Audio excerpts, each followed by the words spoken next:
मेरे 1.5 घंटे में नहीं होगा, मैं नहीं बोलूंगा, बता दे रहा हूँ पहले।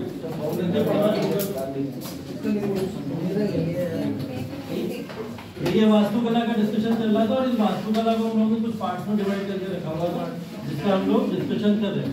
वैसे वास्तुकला को प्रॉपर्ली जो डिवाइड किया जाता है वो स्तंभ पहला पार्ट होता है। स्तंभ के फॉर्म में हम लोग पढ़ते हैं कि स्तंभ होते हैं, पिलर्स होते हैं, जैसे अशोका वगैरह के समय में हम लोग देखे, ठीक है। अभी तो शुरू भी नहीं किया। स्तंभ के बाद में कुछ स्तूपास होते हैं, ठीक है। आज का टॉपिक ही स्तूपा है। हम लोग स्तूप के बारे में देखेंगे कि स्तूपा किस तरीके के थे और उनका आर्किटेक्चर कैसे कैसे, ठीक। स्तूपा के अलावा कल हम लोग ने एक चीज पढ़ी थी, क्या पढ़ा?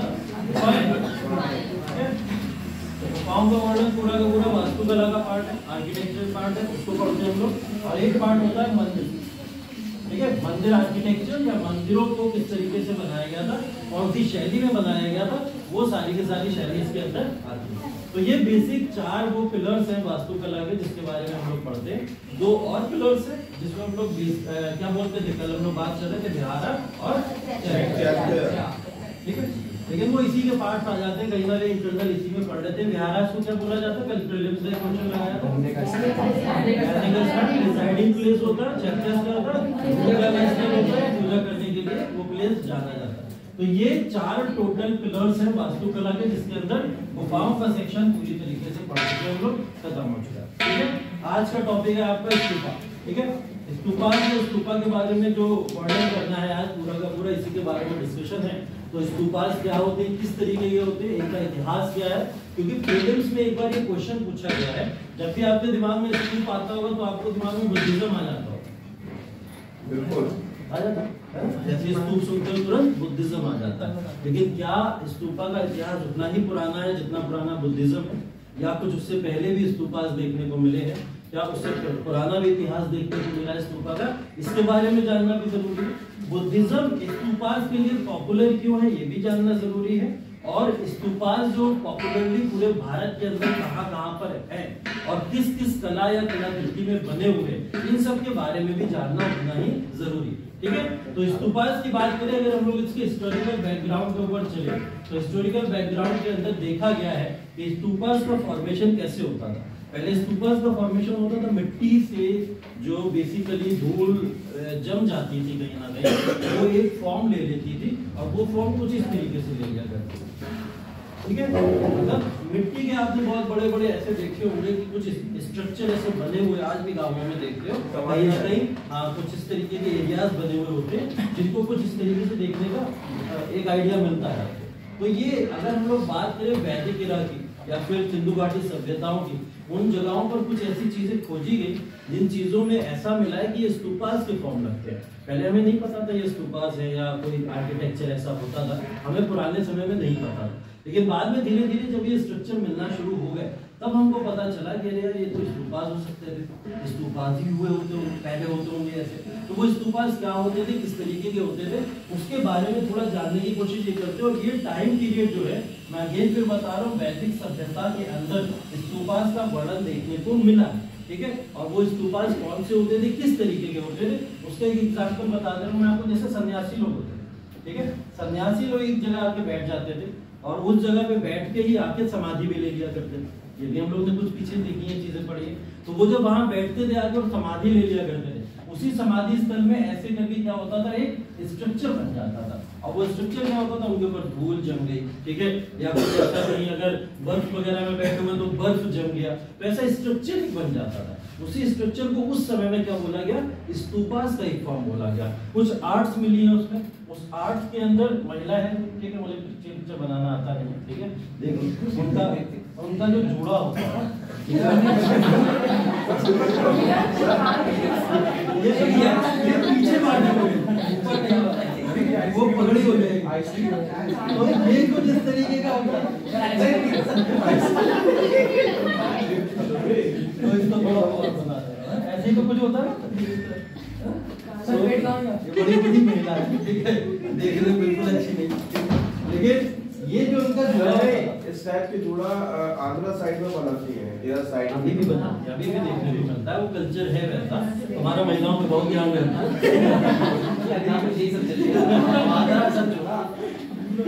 तो ये जो बेसिकली वो जूड़ा बांधे, तो जूड़े का आर्किटेक्चर भी किसी फॉर्म में देखने को मिला, वो भी कुछ ऐसा ही होगा, ठीक है। तो वो भी कहीं ना कहीं लोगों ने ये लॉजिक्स लगाए कि लोग जूड़ा इस तरीके से बांधते थे क्योंकि वो स्तूपास को देख चुके थे और वो उसको कॉपी करने की कोशिश करते थे, ठीक है। तो ये कुछ एग्जांपल्स हैं जो मैं बता रहा हूँ कि स्तूपास पहले भी हुआ करते थे, लेकिन पॉपुलराइज बुद्धिज्म के समय में इसलिए हो गए क्योंकि ऐसा बोला जाता है कि बुद्धिज्म को प्रमोट करने के लिए अशोका ने अप्रॉक्स 84,000 स्तूपास को बनवाया। कितने? 84,000। और ये 84,000 की जो फॉर्मेशन है, 84,000 की फॉर्मेशन ऐतिहासिक दृष्टि से अगर ढूंढा जाए तो हमें नहीं मिलती, लेकिन कहीं ना कहीं चीजें इस बारे में मेंशन की गई हैं। तो एक आइडिया हमने लगाया कि हाँ, कम से कम अशोका ने 84,000 स्तूपास का निर्माण कराया था, जिसकी वजह से ये सारा का सारा फोकस लोगों का स्तूपा का कहाँ चला गया? बुद्धिज्म के ऊपर चला गया। सबका मानना ये हो गया कि बुद्धिज्म में ही स्तूपास बनते हैं। इसके पीछे का एक कारण और था, वो कारण ये था गौतम बुद्ध, ठीक है। गौतम बुद्ध से रिलेटेड इसको क्यों माना जाता है स्तूपास को? गौतम बुद्ध ने क्या किया था कि जब उनकी मृत्यु हुई थी, मृत्यु के दौरान उन्होंने अपने कुछ शिष्यों को बुलाया। उनके सबसे प्रिय शिष्य का कोई नाम बताया? आनंद को बुलाया, और आनंद को बुलाने के बाद उन्होंने बोला कि अब मेरे मृत्यु का समय आ गया और इस मृत्यु के समय में मैं कुछ डिक्लेयर करना चाहता हूँ।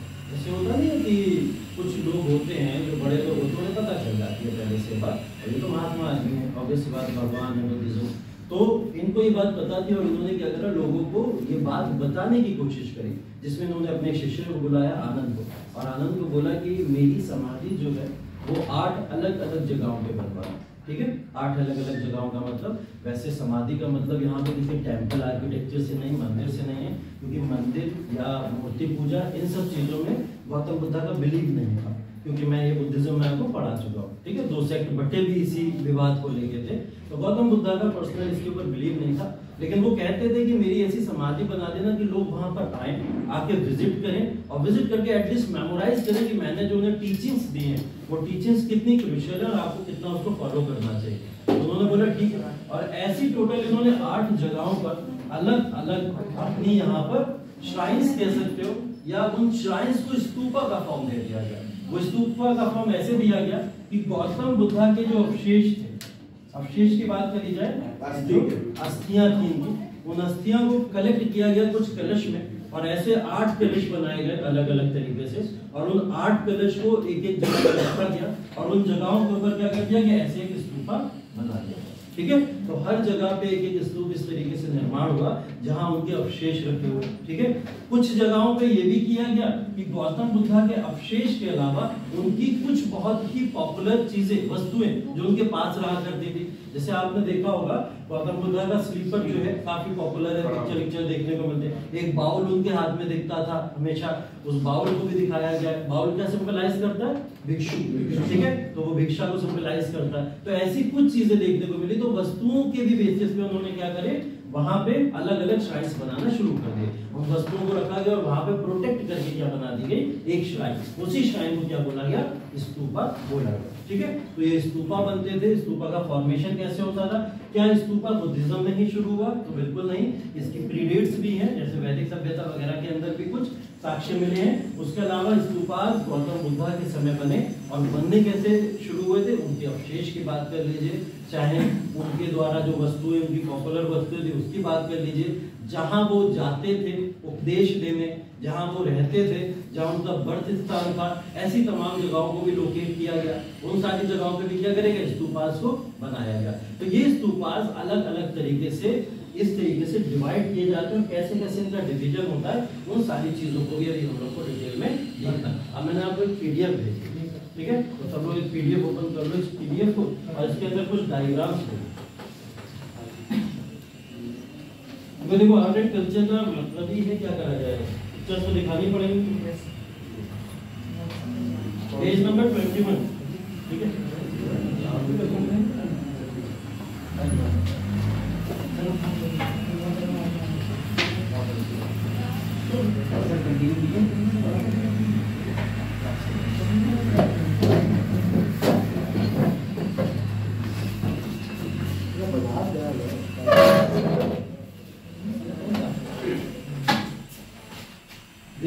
यहाँ पे क्या है, आर्किटेक्चर जो इसका है, आर्किटेक्चर के अंदर जो स्तूपास देखने को मिल रहे हैं, इन स्तूपास से रिलेटेड क्वेश्चन पता कैसे आते हैं, इनके लोकेशंस में कौन कौन सी चीजें कहाँ कहाँ पे पाई जाती है वो पूछ लिया जाता है। ठीक है, जैसे स्तूपास का फॉर्मेशन कुछ इस तरीके का होता था।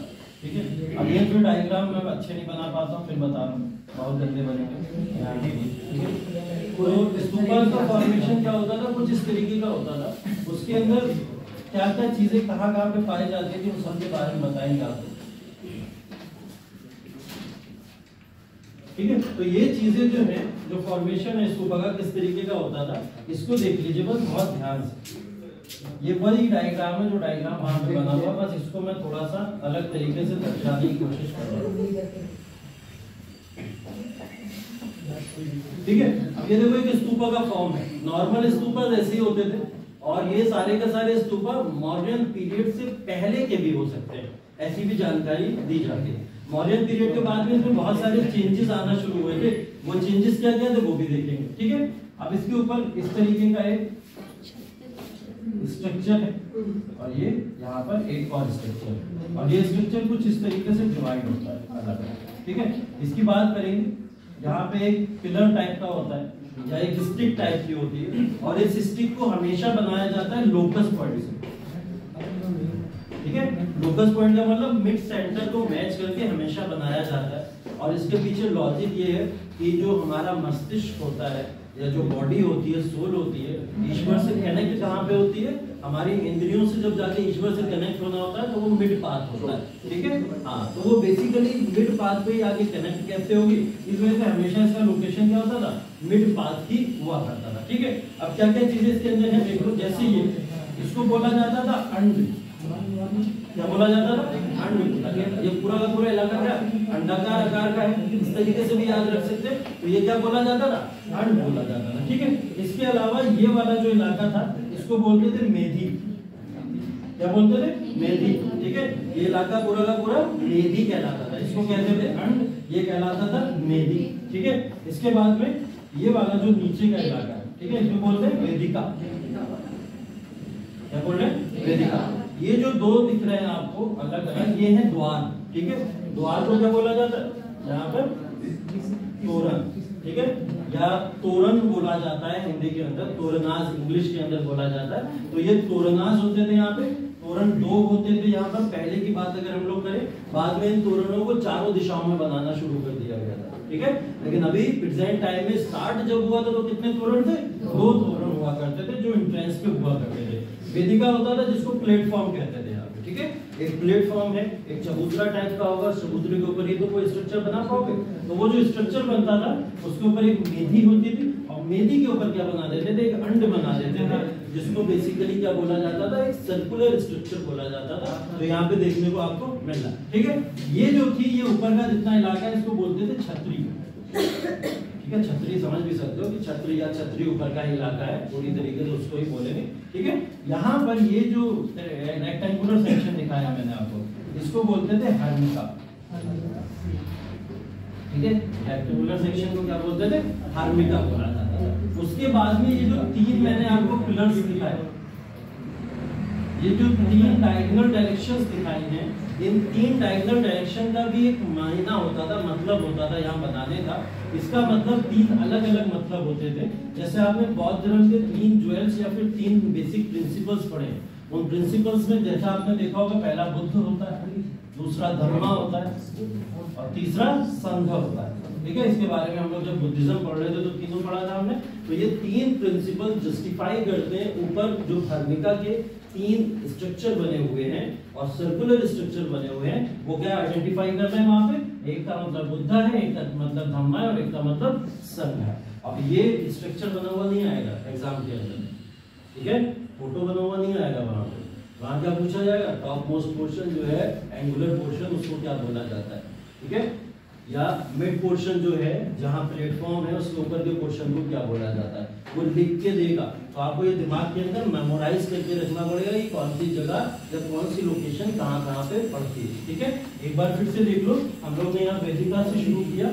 वेदिका सबसे नीचे का पोर्शन या प्लेटफॉर्म के इलाके को बोला जाता है, उसके जस्ट ऊपर मेधी का इलाका पड़ता है, और मेधी के ऊपर एक स्ट्रक्चर बनता है जिसको अंड बोला जाता है। ठीक है, और इसी के दो गेट होते हैं उन गेट को क्या बोलते हैं, तोरणा बोला जाता है, ठीक है। और जस्ट ऊपर की अगर बात करें तो ये पूरी की पूरी क्या है, हर्मिका है। पहले तो हर्मिका के ऊपर छतरी होती है, छत्र होता है, और इसी छतरी में 3 एंगुलर पोर्शन है जिसको बुद्ध, धम्म और संघ की व्याख्या की जा रही है, ठीक है। तो ये पूरा का पूरा किसका स्ट्रक्चर है, स्तूपा का स्ट्रक्चर है। जो बेसिक स्तूपा होते थे वो कुछ इस तरीके के ही देखने में प्रतीत हुआ करते थे, ठीक है। तो ये 3 स्ट्रक्चर याद रखिएगा, ये 3 अलग अलग स्ट्रक्चर है। बुद्ध, धम्म और संघ का कोई मतलब बताएगा? श्रद्धा, सम्मान और उदारता। श्रद्धा, सम्मान और उदारता। और कुछ इसके अलावा थोड़ा और एक्सप्लेन करिए।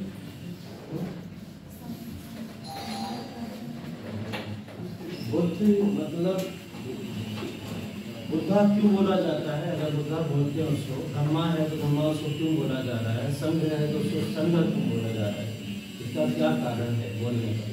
बुद्धिज्म फिलॉसफी के अंदर तीनों चीजें पढ़ी हम लोगों ने, और तीनों के मतलब भी पढ़े हम लोगों ने। अगर आप लोग को याद है तो बताइए, बुद्धा, धम्मा और संघ क्या मायने रखता है, क्या मतलब है इसका? नहीं है?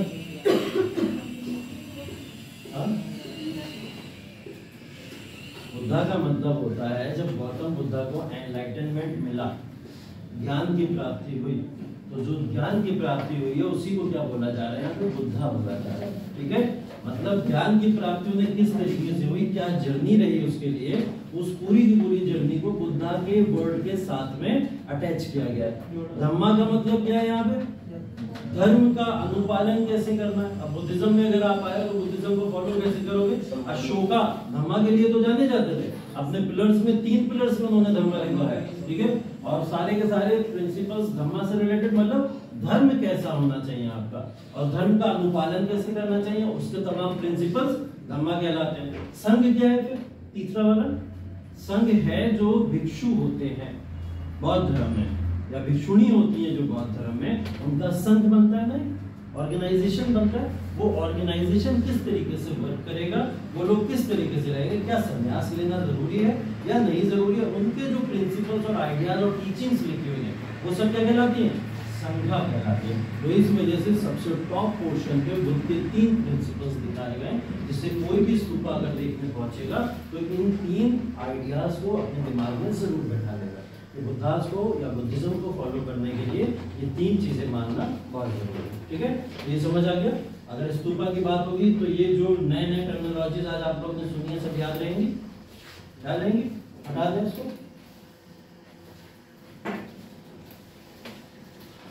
हटाने के बाद पूछ लेंगे, देखते हैं याद हो गया तुम लिख लिया, तुम हमसे आगे में आगे मिला के पूछोगे ना।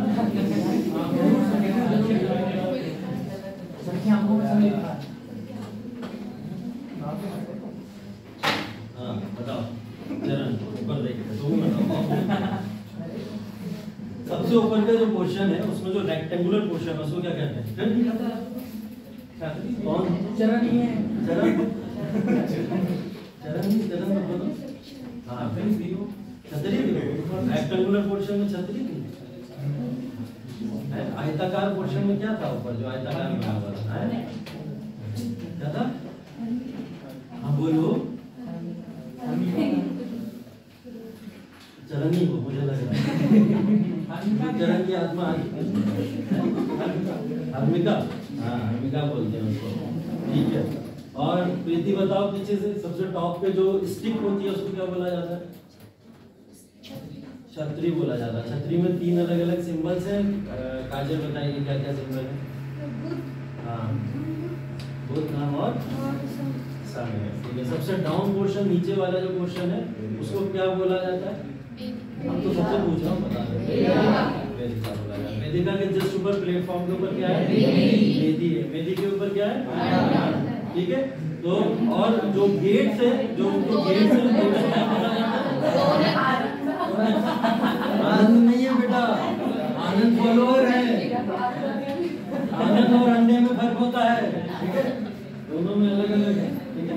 तो ये बेसिकली पूरा का पूरा ये स्ट्रक्चर याद रखिएगा, कौन सी जगह क्या क्या मानी जाती है और किस फॉर्म में जानी जाती है। खोलो पीडीएफ।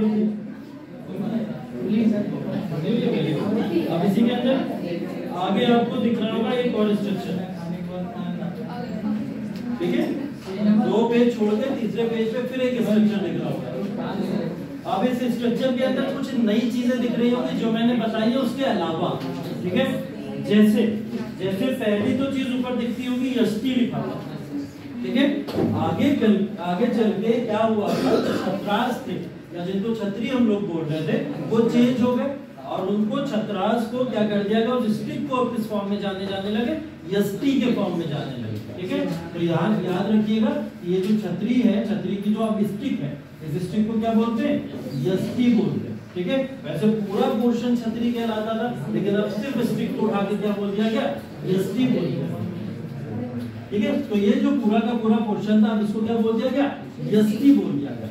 यष्टि के अलावा अगर और चर्चा की जाए कि इसके अंदर एक नया एडिशन क्या होगा, तो नया एडिशन ये हुआ, जैसे हम लोग यहाँ पे गेट या द्वार को क्या बोल रहे थे अभी तक, तोरण बोल रहे थे। इन तोरण को क्या करा गया, अब चारों दिशाओं पे बना दिया गया।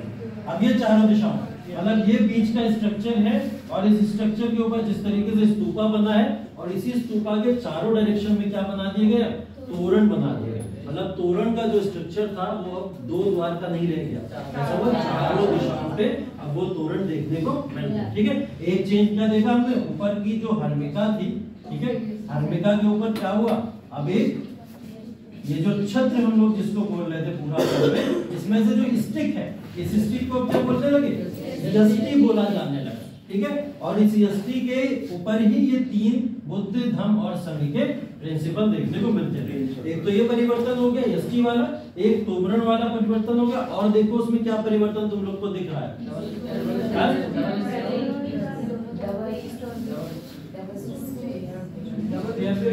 डबल स्टेयर्स, मतलब स्टेयर्स भी बढ़ा दी गई।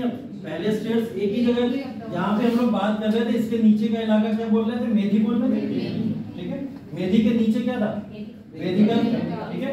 वेदिका को क्या बोलते थे, प्लेटफॉर्म होता था पूरा का पूरा, वेदिका का प्लेटफॉर्म, ठीक है। अब ये वेदिका का जो प्लेटफॉर्म था उसके ऊपर जो वेदी का प्लेटफॉर्म था, इन सब के बीच में हम लोग ने ये भी तो पढ़ा था कुछ इस तरीके से डायरेक्शनल रोटेशन होती थी। इस डायरेक्शनल रोटेशन का नाम क्या है, प्रदक्षिणा पथ बोला जाता है, ठीक है। अब इस डायरेक्शन को क्या बोला गया, क्योंकि ये वो एरिया है जिस एरिया में आप घूम सकते हो, रोटेट कर सकते हो, इधर से उधर आ जा सकते हो, मतलब सराउंड कर सकते हो स्तूपा को। तो जब आप स्तूपा को सराउंड करते हो तो इसी चीज को क्या बोल रहे हैं, प्रदक्षिणा पथ बोला जाता है। तो इस बात को नोट कर लीजिएगा अपने नोट्स के अंदर, ये वाला जो इलाका है पूरा का पूरा, इसको क्या बोलते हैं, प्रदक्षिणा पथ बोला जाता है, ठीक है। तो प्रदक्षिणा पथ है। और कोई चीज बताओ, हाँ ये अच्छा क्वेश्चन है कि अभी तक हम लोग ने जो नॉर्मल स्तूपास की बात करी वो तो चलिए ठीक है, लेकिन आप जो एडवांस बता रहे हैं कि स्तूपास में ये चेंजेस हुए, कब हुए, ठीक है। तो ये पोर्शन में चेंजेस हुए थे पोस्ट मॉडर्न पीरियड, ठीक है। मतलब मौर्य पीरियड के बाद जितने भी परिवर्तन आए वो ये देखने को मिलते। जैसे मैंने एक एग्जांपल क्या बताया था, अशोका का। अशोका ने टोटल कितने बनवाया, 84,000 स्तूपास का निर्माण कराया। ऐसा ऐतिहासिक कुछ दृष्टि से देखा गया है, या कहीं ना कहीं ऐसे साक्ष्य मिले, कंफर्म हमको लोकेशंस तो नहीं मिली कि 84,000 ऐसी है ना, लेकिन ऐसा बोला गया कि 84,000 स्तूपास का निर्माण है। और ये जितने भी नए स्तूप बने सब इसी नई डिजाइन के ऊपर बनाए गए थे, जितने भी स्तूपास थे, ठीक है। इसको तो अंड ही बोला जाएगा, ठीक है।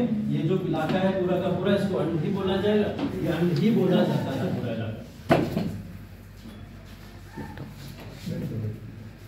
ठीक है। तो अब देखो हुआ क्या, घूमने वाले प्लेस को क्या कहा था, प्रदक्षिणा, प्रदक्षिणा, ठीक है। तो ये जो रोटेशन का पूरा इलाका है इसको प्रदक्षिणा पथ बोला जाता है, ठीक है। और देखिए क्या चेंजेस देखने को मिले इसके अंदर, डायग्राम देखो कुछ चेंज और दिख रहा है,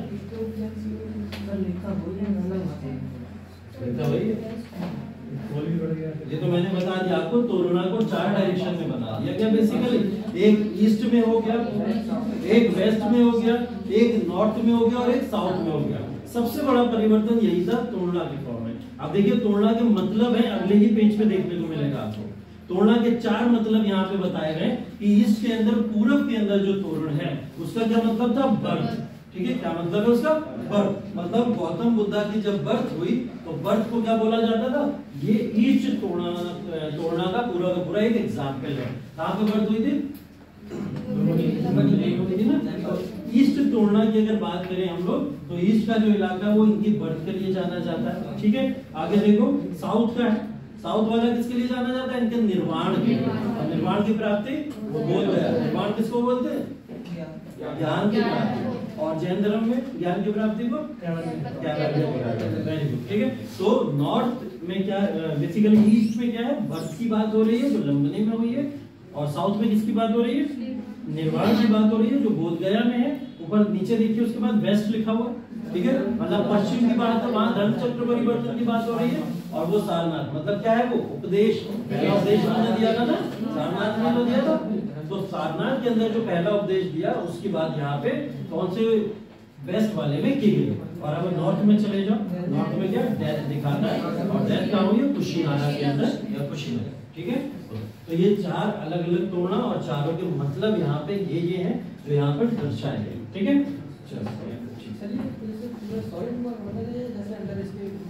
इसका जो स्ट्रक्चर होता था, इसका जो स्ट्रक्चर होता था, स्ट्रक्चर जैसे मैंने पहले बोला मड, मिट्टी, धूल इन सब से बन जाया करता था। पहले लोगों ने क्या करा? शुरुआत ऐसी करी मिट्टी से बनाना, लेकिन मिट्टी का ज्यादा टिकाऊ नहीं था, रुक नहीं पाता था। ठीक है, आसपास का जो एरिया था घूमने टहलने वाला वो भी क्या करते थे? लकड़ियों का बनाते थे। ठीक है, लकड़ी का बनाते थे, वुडन का। फिर बरसात हुई, बारिश होती थी, सब खराब हो जाता, सब डिस्ट्रॉय हो जाता था। तो फिर क्या करा इन्होंने? ईंटों का बनाना शुरू किया। और ये एग्जाम्पल तक आया कि एक स्तूपा के अंदर 10 से 20 लाख ईंटें तक लग जाती थी उस स्तूपा के निर्माण करने में। ठीक है, तो इस स्तूपा का निर्माण कैसा होता था? ईंटों से होता था, पक्के सीमेंट से होता था। अब वो चूना मिट्टी वाला कंसेप्ट नहीं है ये इस समय में। इससे पुराने वाले जो होते थे वो सब मिट्टी के बने होते थे। ठीक है, इनको ध्यान रखिएगा। तो ये स्तूपास जो है बेसिकली जिसका हम लोग डिस्कशन कर रहे हैं, इन स्तूपास को कुछ पार्ट्स में डिवाइड किया जाता है। ठीक है, जैसे मैंने भी आपको एक स्टोरी बताई थी, वो स्टोरी क्या थी कि गौतम बुद्धा बुलाते हैं अपने शिष्य को और उसको बुला के क्या कहते हैं कि भाई मेरी 8 अलग अलग जगहों पर इस तरीके के स्तूपा बनवा देना। तो ऐसे ही स्तूपों को 4 पार्ट्स में टोटल डिवाइड किया गया। इन पार्ट्स में देख लीजिए, पहला, दूसरा, तीसरा, चौथा लिखा हुआ है। जिसके अंदर पहला वाला जो पार्ट लिखा हुआ है वो क्या लिखा हुआ है? शारीरिका स्तूपा। ठीक है, शारीरिका स्तूपा बेसिकली जो गौतम बुद्धा की बॉडी के अवशेष थे, ठीक है, उन अवशेषों से ही इस स्तूपास, इस टाइप के स्तूपास का निर्माण करा गया। तो शारीरिका स्तूपा क्या है? वो स्तूपा है जो अवशेष में जितने भी बचे थे गौतम बुद्धा के, उन सारे अवशेषों के ऊपर जो निर्माण किए गए ऐसे स्तूपा को शारीरिका स्तूपा बोला जाता है। दूसरे टाइप का देखो क्या लिखा हुआ है? परिभोगिका। ठीक है, परिभोगिका स्तूपा। परिभोगिका स्तूपा का मतलब बेसिकली उनकी जो बिलोंगिंग्स, हाँ, जो बहुत फेवरेट चीजें थी या जो अपने साथ रखा करते थे, जैसे बाउल हो गया, ठीक है, वो प्याले की बात कर रहे थे हम लोग, चप्पलों की बात कर रहे थे, स्लीपर्स की बात कर रहे थे, ठीक है, या फिर जो वो सर पे बांधे रहते थे इस तरीके का बैंड होता था वो हो गया। ऐसी तमाम चीजें क्या करा गया, जिन स्तूपों को बनाया गया वो स्तूपा क्या कहलाते हैं? परिभोगिका स्तूपा कहलाते हैं। तो वो सारे के सारे परिभोगिका स्तूपा है। उसके बाद में देखिए उद्देशिका स्तूपा। ठीक है, उद्देशिका स्तूपा किससे रिलेटेड है? जहां जहां वो प्लेसेस पे विजिट किए, जैसे उनसे रिलेटेड प्लेसेस, जहां जहां वो अपना उपदेश लेने गए, जहां उनकी बर्थ हुई, जहां उनकी डेथ हुई, या इससे रिलेटेड जितने भी और चीजें थी, प्लेसेस उनसे रिलेटेड जो थे, वो सारे के सारे क्या कहलाते हैं? वो क्या कहलाते हैं? उद्देशिका। ठीक है, और लास्ट में क्या है? समकाल्पित। ठीक है, समकाल्पित जो स्तूपास होते थे उनका मतलब क्या होता था? उनका मतलब ये होता था कि बुद्धा से रिलेटेड जो भी आप कह सकते हो कि उनसे रिलेटेड जहाँ पे जैसे उनको ज्ञान की प्राप्ति अगर हो गई, ठीक है, उस जगह पे हो गई, और उस ज्ञान की प्राप्ति पे इन्होंने क्या करा? एक टेम्पल टाइप का स्ट्रक्चर बना दिया और बोले यही ज्ञान की प्राप्ति हुई थी, यहाँ जितने भी लोग आएंगे उन्हें भी ज्ञान की प्राप्ति होगी। तो ऐसे स्ट्रक्चर जहाँ जहाँ पे बने, एक पर्सनल मैसेजेस देके कि चलो यहाँ पे इसका अचीवमेंट हो सकता है, यहाँ पे इसका अचीवमेंट हो सकता है, यहाँ इस उद्देश्य की पूर्ति हो सकती है, ऐसे स्तूपा को क्या बोला गया? समकाल्पित स्तूपा बोला गया। तो ऐसे टोटल 4 स्तूपा हैं। टाइप्स ऑफ स्तूपा में पूछ लिया जाता है आपसे कि कितने टोटल स्तूपास हैं, तो ये 4 स्तूपास हैं टोटल मिला के जो बुद्धिज्म से रिलेटेड माने जाते हैं। अगर हम लोग फिर बात करें कि बुद्धिज्म या फिर स्तूपा का फॉर्मेशन कब हुआ, तो बुद्धिज्म से रिलेटेड नहीं माना जाता है, क्या है, प्री बुद्धिज्म इरा है पूरा का पूरा, जहाँ स्तूपास का फॉर्मेशन हुआ। और बुद्धिज्म काल में ये अपने पूरे के पूरे चरम पे था, और जितनी भी फॉर्मेशन यहाँ पर स्तूपास की हुई है वो सारी की सारी मॉडर्न फॉर्म में अशोका के काल के बाद में स्टार्ट हुई। ठीक है, इसको ध्यान रखिए। क्वेश्चन देखिए इसके आगे दिया हुआ है, ठीक है, स्तूपा आर्किटेक्चर से रिलेटेड। क्वेश्चन देखो, concept of stupa in Buddhism क्या है, 2023 का ही क्वेश्चन है, अभी आया हुआ। ठीक है, 23 के क्वेश्चन को देखिए क्या बोला गया है इसके अंदर कि स्तूपा का जो बुद्धिस्ट में ओरिजिन है उससे रिलेटेड चीजें पूछी गई है। पहले देखो, पहला ऑप्शन ये लिखा हुआ है, concept of stupa is Buddhist in origin. क्या इसका ओरिजिन बुद्धिज्म में हुआ है स्तूपा का? अभी बार बार हम इसी की चर्चा कर रहे हैं कि इसका तो बुद्धिज्म में नहीं हुआ, वैदिक सभ्यता के दौरान भी हम लोग देख चुके हैं। ठीक है, stupa was generally a repository of relics. क्या स्तूपा रेलिक्स का रिपोजिटरी है? मतलब इसकी बात ये हो रही है, क्या स्तूपा जितने बनाए गए वो सब अवशेषों से बनाए गए? मतलब जहाँ जहाँ अवशेष थे वहाँ पे स्तूपा को बना दिया गया। तो क्या अवशेष थे, उन अवशेषों की जगहों पे तो स्तूपा का निर्माण किया गया। तो दूसरा वाला ऑप्शन इसलिए सही माना जाएगा। तीसरा देखिए, stupa was a वोटिव and commemorative structure in Buddhist tradition. बोल रहा है कि स्तूपा का जो स्ट्रक्चर बना वो बुद्धिस्ट ट्रेडिशन के अंदर जो बना था वो किस तरीके का है, वो कुछ इस तरीके का है कि स्तूपास का निर्माण लोगों की जो अटेंशन है या उनकी आप कह सकते हो कि ज्ञान प्राप्ति की एक सीमा है, उस ज्ञान प्राप्ति की सीमा को अटेन करने के लिए किया गया था। ठीक है, थर्ड ऑप्शन का मतलब क्या है कि लोग वहां विजिट करेंगे और विजिट करने के बाद में उनको ज्ञान की प्राप्ति हो जाएगी, या फिर वो लोग उस चीज को देख के सही रास्ते पे चलना शुरू कर देंगे। तो ये थर्ड वाला ऑप्शन इसलिए सही माना जाएगा क्योंकि स्तूपास का निर्माण कराया ही क्यों जा रहा है, इसी बेसिस पे तो कराया है ताकि लोग क्या कर सके, उससे सीख सके, प्रेरित हो सके और सही रास्ते पे चल सके। ठीक है, तो ऑप्शन देखो कैसे बनाए थे इसमें, ओनली वन सही है, ठीक है, या ओनली टू सही है, ऑल थ्री सही है, या कोई भी सही नहीं है। ठीक, तो थर्ड वाला ऑप्शन इसके अंदर सही है वैसे, लेकिन इन्होंने आंसर में क्या लगाया हुआ है, ओनली टू लगाया, क्योंकि यहाँ ऑप्शन ही नहीं दिया गया था 2 और 3। ठीक है, ऑप्शन ही 2 और 3 नहीं दिया गया था। और मैंने उस दिन भी बता रहा था आपको, पता नहीं कौन क्लास में पूछ रहा था हिस्ट्री का एक क्वेश्चन, तो मैंने आपको बताया था कि पीसीएस आरओ के अंदर जो क्वेश्चंस होते हैं वहां पे आप इतना दिमाग अगर लगाओगे वहां ये दिमाग काम नहीं करेगा। वहाँ फैक्चुअल चीजें पता है तो पता है, नहीं पता तो नहीं पता, आगे बढ़ सकते हैं। जो आंसर सी वाला नहीं लगाया उसका कारण ये हो सकता है क्योंकि हम स्तूपा को तो हम वैदिकोत्तर काल से, वैदिक काल से भी देख रहे हैं ना, तो केवल बौद्ध धर्म की हम पहला वाला तो हट ही गया। नहीं, जो थर्ड वाला स्टेटमेंट है कि हम उसको कैसे बुद्धिज्म के मार्गदर्शन पर चले, तो सर आंसर इसलिए गलत होगा वो क्योंकि हम स्तूप को तो हम वैदिक काल में ही देख रहे हैं ना, इसलिए नहीं केवल बौद्ध धर्म के लिए तो हम नहीं कह सकते। वो बिल्कुल सही कह रहा हूँ। बुद्धिस्ट ट्रेडिशन से इनका कहने का मतलब ये है कि आपने जितने भी स्तूपास अशोका या बुद्धिज्म के द्वारा डेवलप किए गए, बुद्धिज्म ट्रेडिशन से डेवलप किए गए, वो आपको एक मार्ग दिखा रहे हैं, सही रास्ता चलने के लिए दिखा रहे हैं। ऐसे स्तूपास का जो निर्माण हुआ वो क्या इस वजह से हुआ था या नहीं हुआ था? तीसरा ऑप्शन ये कहने की कोशिश कर रहा है। ठीक है, तो अगर उस बेसिस पे देखा जाए लॉजिकली तो आंसर सही है उस बेसिस पे। मैंने ये बोला यूपीएससी के अंदर तीनों ऑप्शन सही दे देगा, हो सकता है, और आपसे पूछेगा मोस्ट एक्यूरेट बताइए इसमें से कौन सा वाला है ना, तो इसमें से मोस्ट एक्यूरेट जो देखने को मिल रहा है वो सेकंड वाला ही देखने को मिल रहा है। इसलिए ध्यान रखिएगा, इसका आंसर सेकंड ही इन्होंने दिया हुआ है, तो सेकंड ही हो जाएगा। ठीक है, तो देखिए प्रीवियस ईयर के जो क्वेश्चंस आते हैं, अगेन फिर मैं वही बता रहा हूँ कि मैंने ये जितने भी आपको टॉपिक्स पढ़ा रहा हूँ, जो भी स्लाइड्स बनाई हैं, ये सारी की सारी प्रीवियस ईयर के एनालिसिस के बाद ही बनाई है। और यहाँ इस स्लाइड के बाद में आप लोग आर्किटेक्चर के प्रीवियस ईयर के तो सारे क्वेश्चन आसानी से सॉल्व कर ही लो। ठीक है, आगे देखिए, इसके बाद में शुरू हो जाता है टेम्पल आर्किटेक्चर या मंदिरों की जो हम लोग निर्माण देखते हैं, वो निर्माण किसके शैली के अंदर हुआ, उन शैलियों का वर्णन यहाँ पर करना। ठीक है,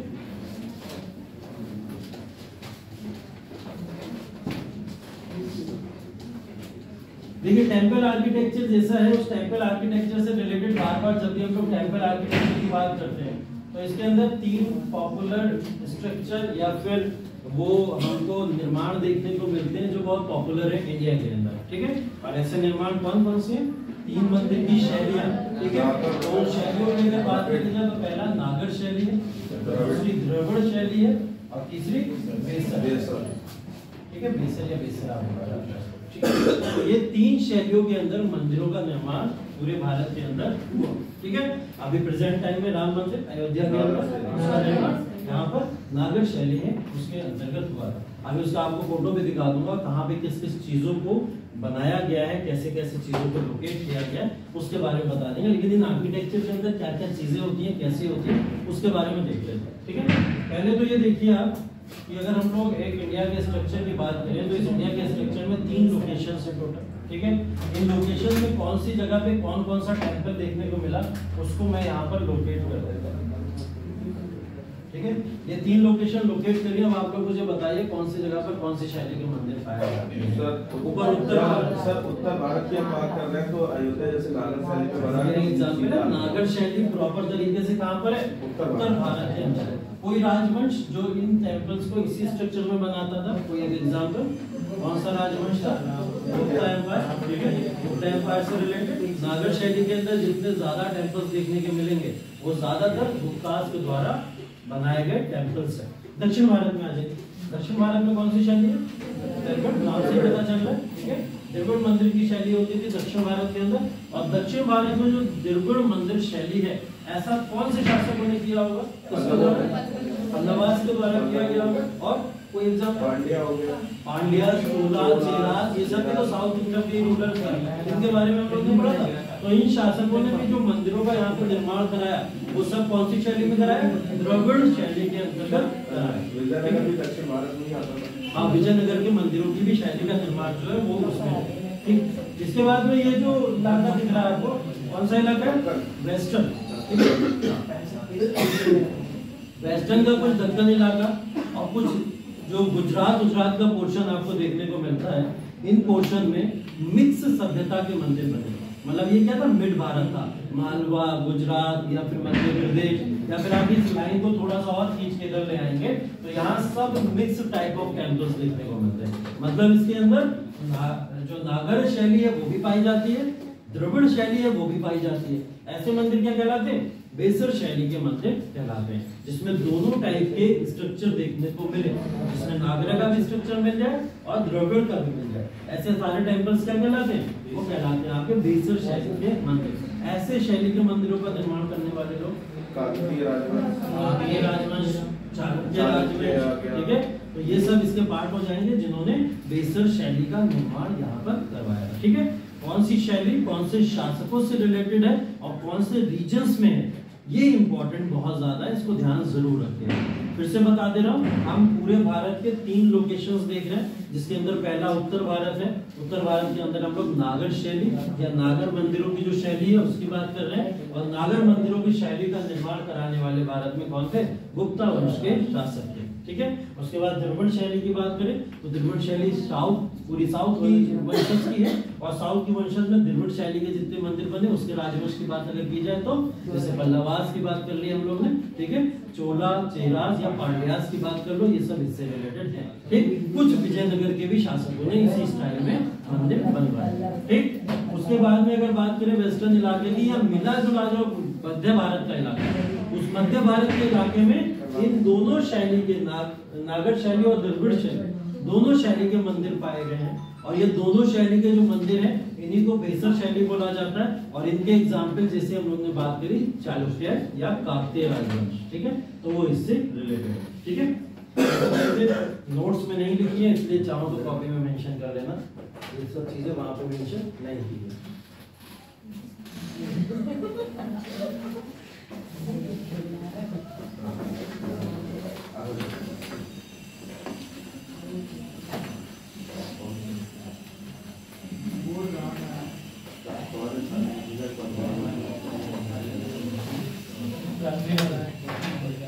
तो सबसे पहले शुरू करते हैं नागर स्टाइल में,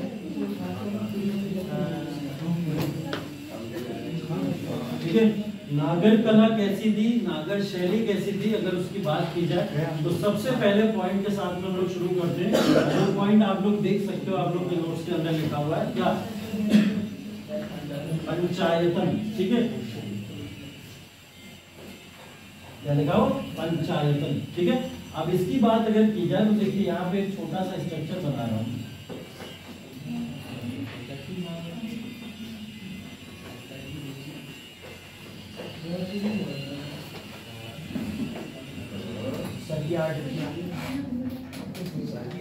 एकदम अच्छी नहीं ठीक है।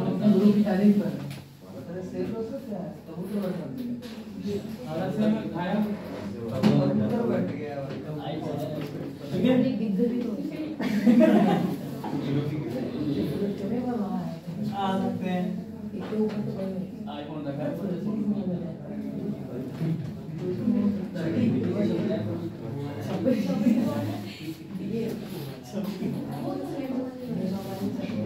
देखो एक छोटा सा स्ट्रक्चर है, ठीक है, बस आइडिया देने के लिए बनाया है, बाकी तो आप डायग्राम में देख ही लेंगे। हाँ, समझ ही लोगे वहां लेके।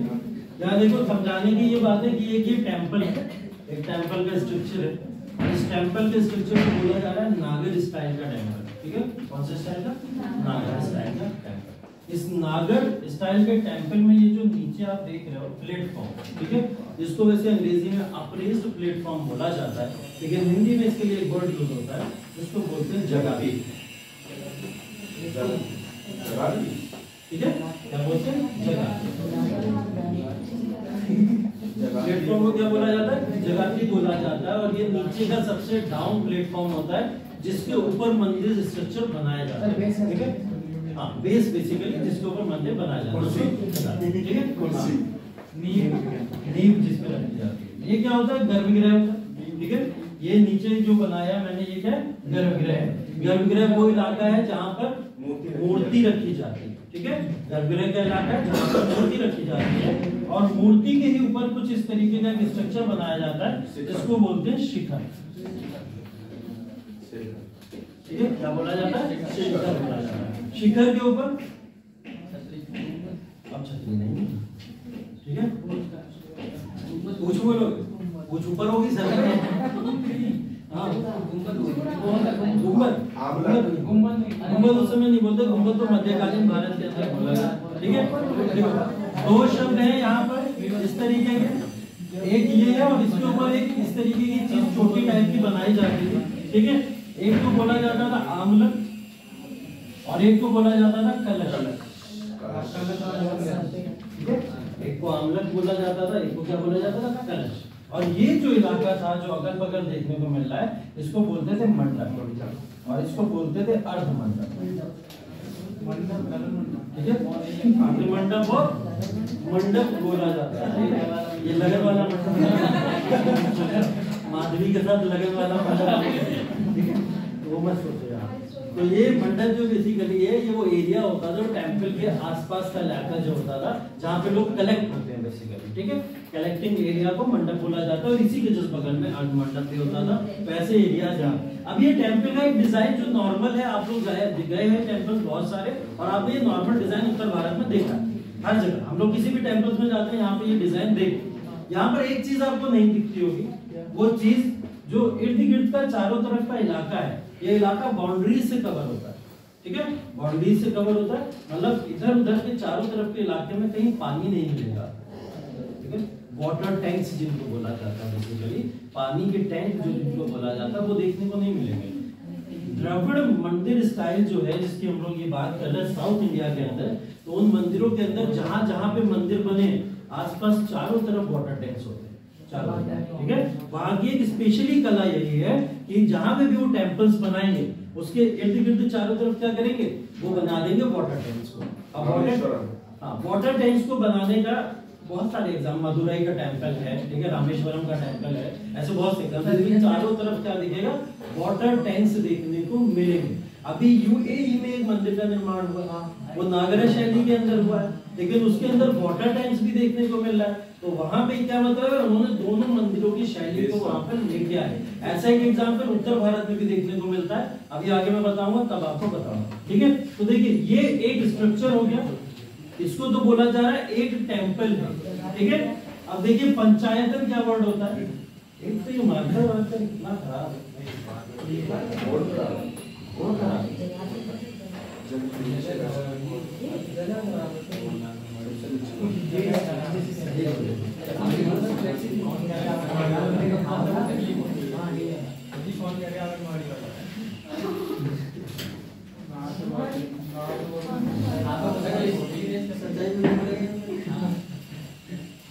सच नहीं बोल रहा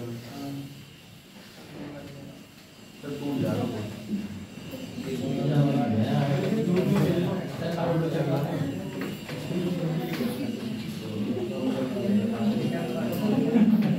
देखिए पंचायत क्या होता है, उसके स्ट्रक्चर को समझ लो थोड़ा। सर पंचायत सर जहाँ पर बैठने का स्थल हो, लोग कह रहे हो कुछ भी बना रहा हूँ हैं, मतलब कुछ भी जो बना रहा है वो बना रहा है।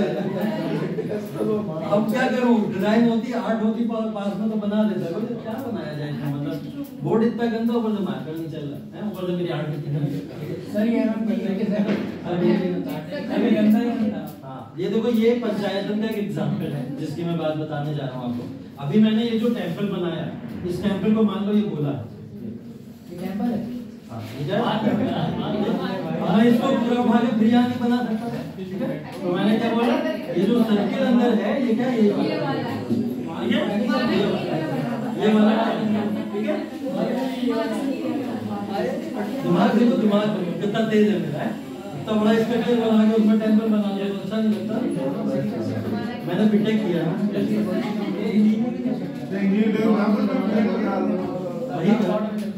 वही करना 3D सामने व्यू देखो। अरे तुम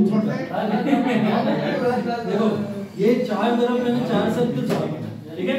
1 2 3 और 4, और ये पांचवा वाला ये, तो ये तो क्या हुआ, 5 टेंपल्स हो गए, और 5 टेंपल्स को हम लोग बोल रहे हैं पंचायत, ठीक है? पंचायत में किसको बोला जाता है, नागर जितने भी टेंपल्स हैं उनकी एक क्वालिटी ये है कि यहाँ पे पंचायतन टाइप ऑफ टेंपल्स बने। जैसा अगर इस टेंपल को मैं मानूं कि शैविज्म से रिलेटेड है, भगवान शिवा का, ठीक है? तो भगवान शिवा के साथ में 4 और टेंपल्स बनाए जाएंगे, जिसमें एक रामा का आएगा, एक हनुमान का आएगा, ठीक है? या फिर एक मान लो कि एक कृष्ण जी का आएगा, ठीक है? और साथ ही साथ में पार्वती से रिलेटेड मान लो, ठीक है? तो ये 4 तरफ अलग अलग भगवान के 4 टेंपल्स को बना दिया गया उसी मेन टेंपल्स के इर्द गिर्द। ये क्वालिटी कहाँ की है, उत्तर भारत की। दक्षिण भारत में क्या ऐसा होता होगा, पंचायतन टाइप ऑफ आर्कियोलॉजी दक्षिण भारत में नहीं पाई जाती।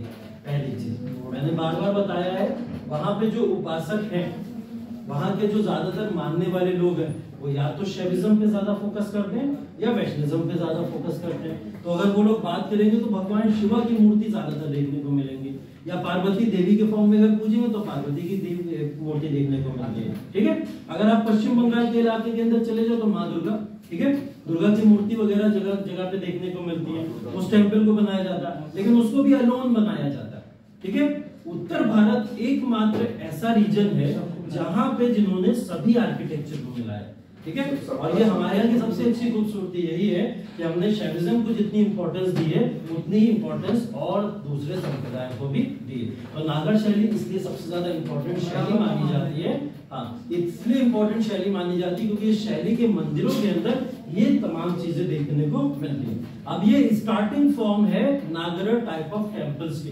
जैसे स्तूपास में परिवर्तन हुआ, वैसे ही परिवर्तन जिसमें हुआ होगा वैसे ही परिवर्तन अब नागर शैली में भी हुआ होगा। अब नागर शैली में क्या परिवर्तन हुआ, अब देखो भेजा है तुम्हें एक ग्रुप पे फोटो,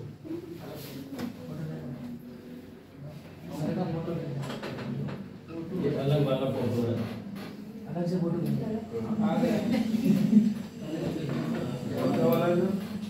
आगे होगा, ठीक है?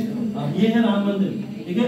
इसी में बात बता रहा था, राम मंदिर आपको देखने को मिल रहा है साफ साफ। हमने जैसा ये टूटा फूटा स्ट्रक्चर बनाया अभी कुछ इसी टाइप का देखने को दिख रहा है कि उसके अंदर एक पूरा शिखर है, शिखर के बगल में 2 मंडप, जिसको एक मंडप और एक अर्ध मंडप बोला जा रहा है। अब परिवर्तन क्या हुए इसमें, तो ये थे। अब देखो इसके अंदर नई चीजें क्या क्या ऐड हुई हैं। जैसे गर्भगृह शिखर तो आप लोग समझते हो, कलश भी समझते हो।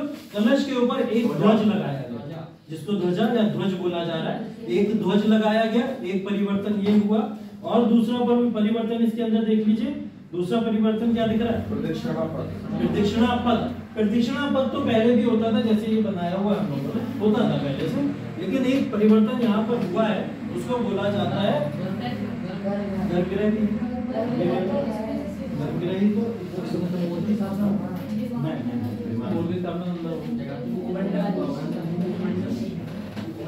मंडप तो नहीं, मंडप और अधमंडप आ गए। एक परिवर्तन इसके अंदर जो हुआ है वो मैं आपको बता दे रहा हूँ, वो है गोपुरांश। जगह तो दिखा है, जगह देखो कौन सी है। गोपुरांश, गोपुरांश है इंट्रेंस गेट। गेट सीढ़ी थोड़ी होती, मुख्य द्वार। ठीक है, क्या होते हैं? मुख्य द्वार। मुख्य द्वार ये बेसिकली उनको क्या बोला जा रहा है? गोपुरांश इस समय बोला जा रहा है। आज के समय में जो इंट्रेंस गेट्स इसके हैं उनको क्या बोला जाता है? गोपुरांश बोला जाता है। तो गोपुरांश जो है, अब आप इसमें देखो, आपको इंट्रेंस गेट कहाँ दिख रहा है? कहाँ यहाँ पे इंट्रेंस गेट आपको दिख रहा है? आप यहाँ पे जाइए, अगर आप देखेंगे ध्वज जहाँ पे लिखा हुआ है, उसके जो बैकग्राउंड का इलाका है पूरा का पूरा, उसको इंट्रेंस दिया गया है, जिससे लोग अंदर एंट्री करेंगे वहां पे। ठीक है, तो वो क्या है? इंट्रेंस गेट है, जिसको क्या बोला जाएगा? गोपुरांश। यही स्तूपा में क्या बोलते थे इंट्रेंस गेट को?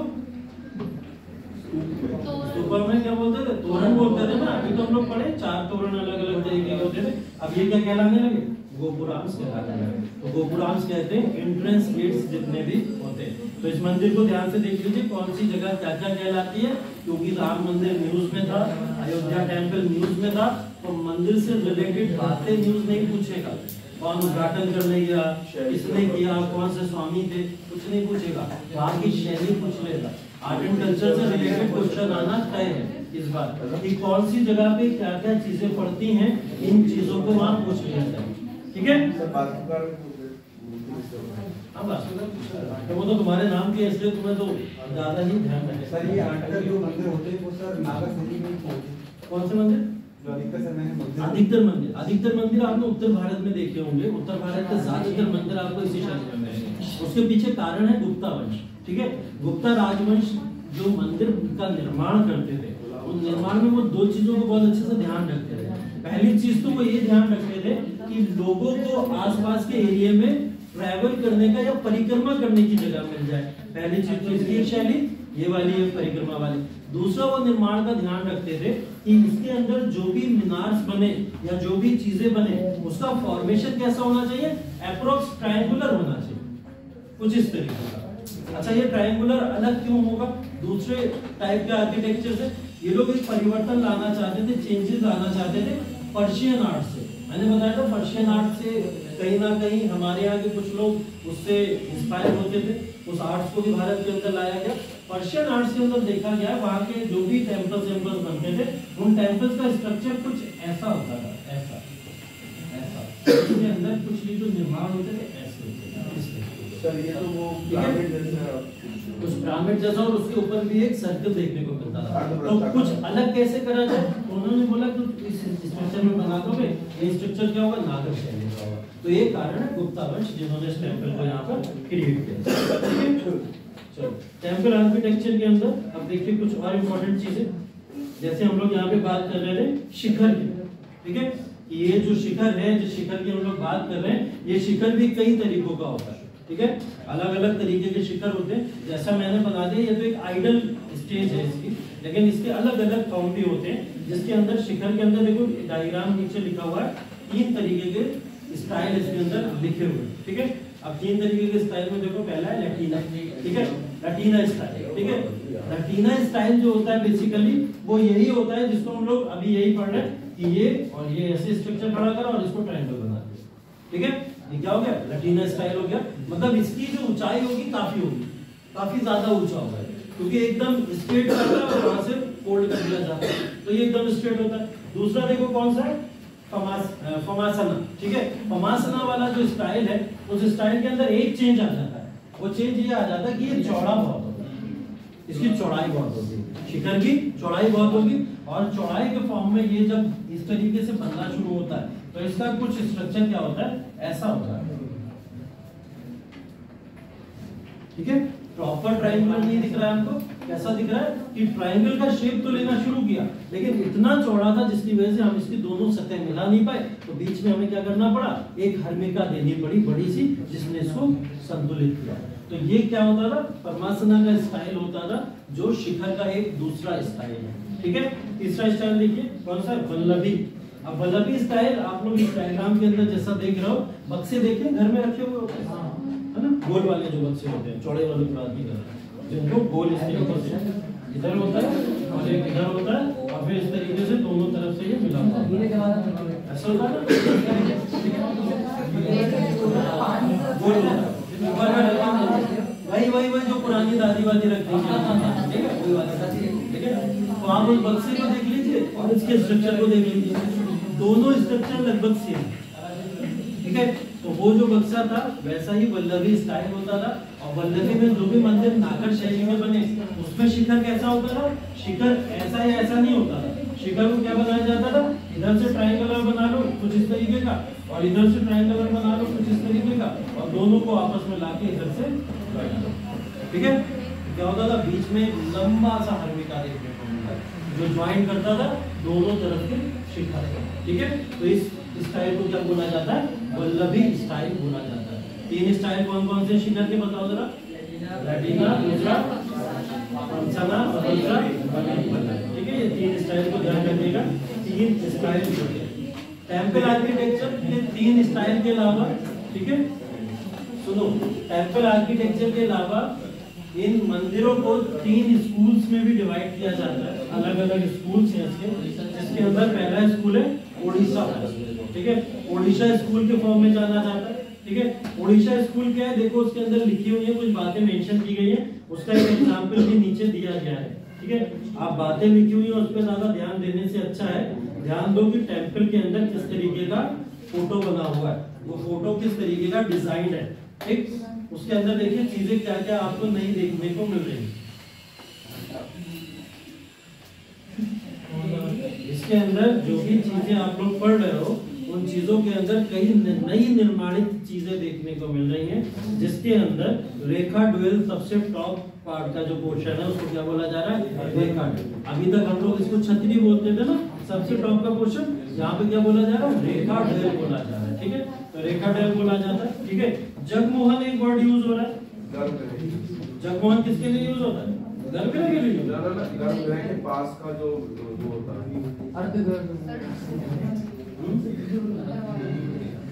देखो मंदिर के अंदर कहीं जगमोहन टाइप की कोई चीज दिख रही है,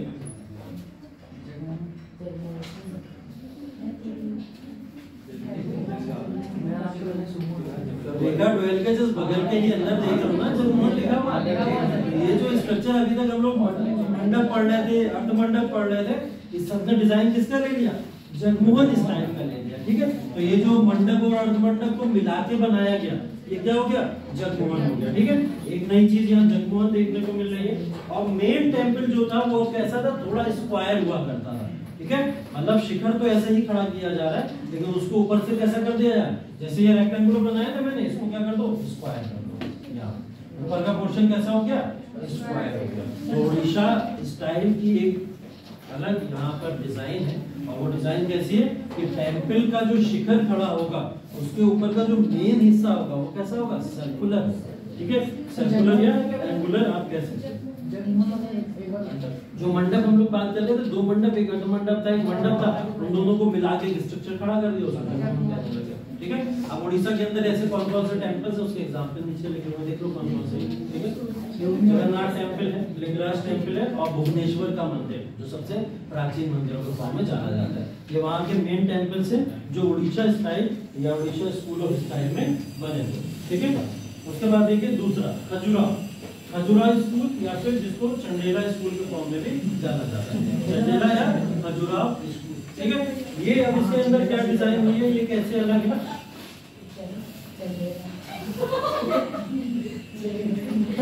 चरण के साथ में चंडेला क्यों लगा है, मतलब चरण क्या हो रहा है,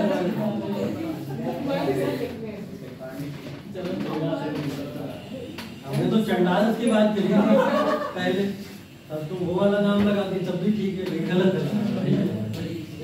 खजुराहो, ठीक है, खजुराहो चंदेल शासक होते थे, ठीक है, उनकी बात यहाँ पे हो रही है, इसको अंग्रेजी में चंडेला बोला जाता है, ठीक है। तो इन टेम्पल्स के स्ट्रक्चर की अलग बात क्या है, उसका एक एग्जांपल देख लो। इसके अंदर 3 चैम्बर्स होते थे, ठीक है। कितने चैम्बर्स होते थे? 3 चैम्बर्स होते थे। अभी जो मैं आपको बता रहा था मंडप और अर्धमंडप, वो इसमें है, इसमें उनको गायब नहीं किया गया। 3 चैम्बर्स टोटल बनाए गए, जिसमें पहले चैम्बर को क्या कहते थे? गर्भगृह, ये वाला गर्भगृह, दूसरा मंडप और तीसरा अर्धमंडप। ये 3 चैम्बर नॉर्मल जो मंदिर के स्टाइल में होते हैं, वही नॉर्मल मंदिर का ये स्टाइल है, जिसमें ये 3 अलग अलग चैम्बर्स देखने को मिल रहे हैं, ठीक है। इन 3 चैम्बर्स के अलावा जो पंचायतन की बात हम लोग ने की, पंचायतन टाइप ऑफ टेम्पल्स देखने को मिलते हैं। तो चंदेल शासक हो गए या फिर खजुराहो के जो शासक हो गए, उन्होंने ऐसे टेम्पल्स की अगर शुरुआत करी तो उसके अंदर पंचायतन स्ट्रक्चर देखने को जरूर मिलता है, ठीक है। चलिए, तीसरी चीज दी हुई है, इरोटिक होते थे। इरोटिक का मतलब क्या होता है?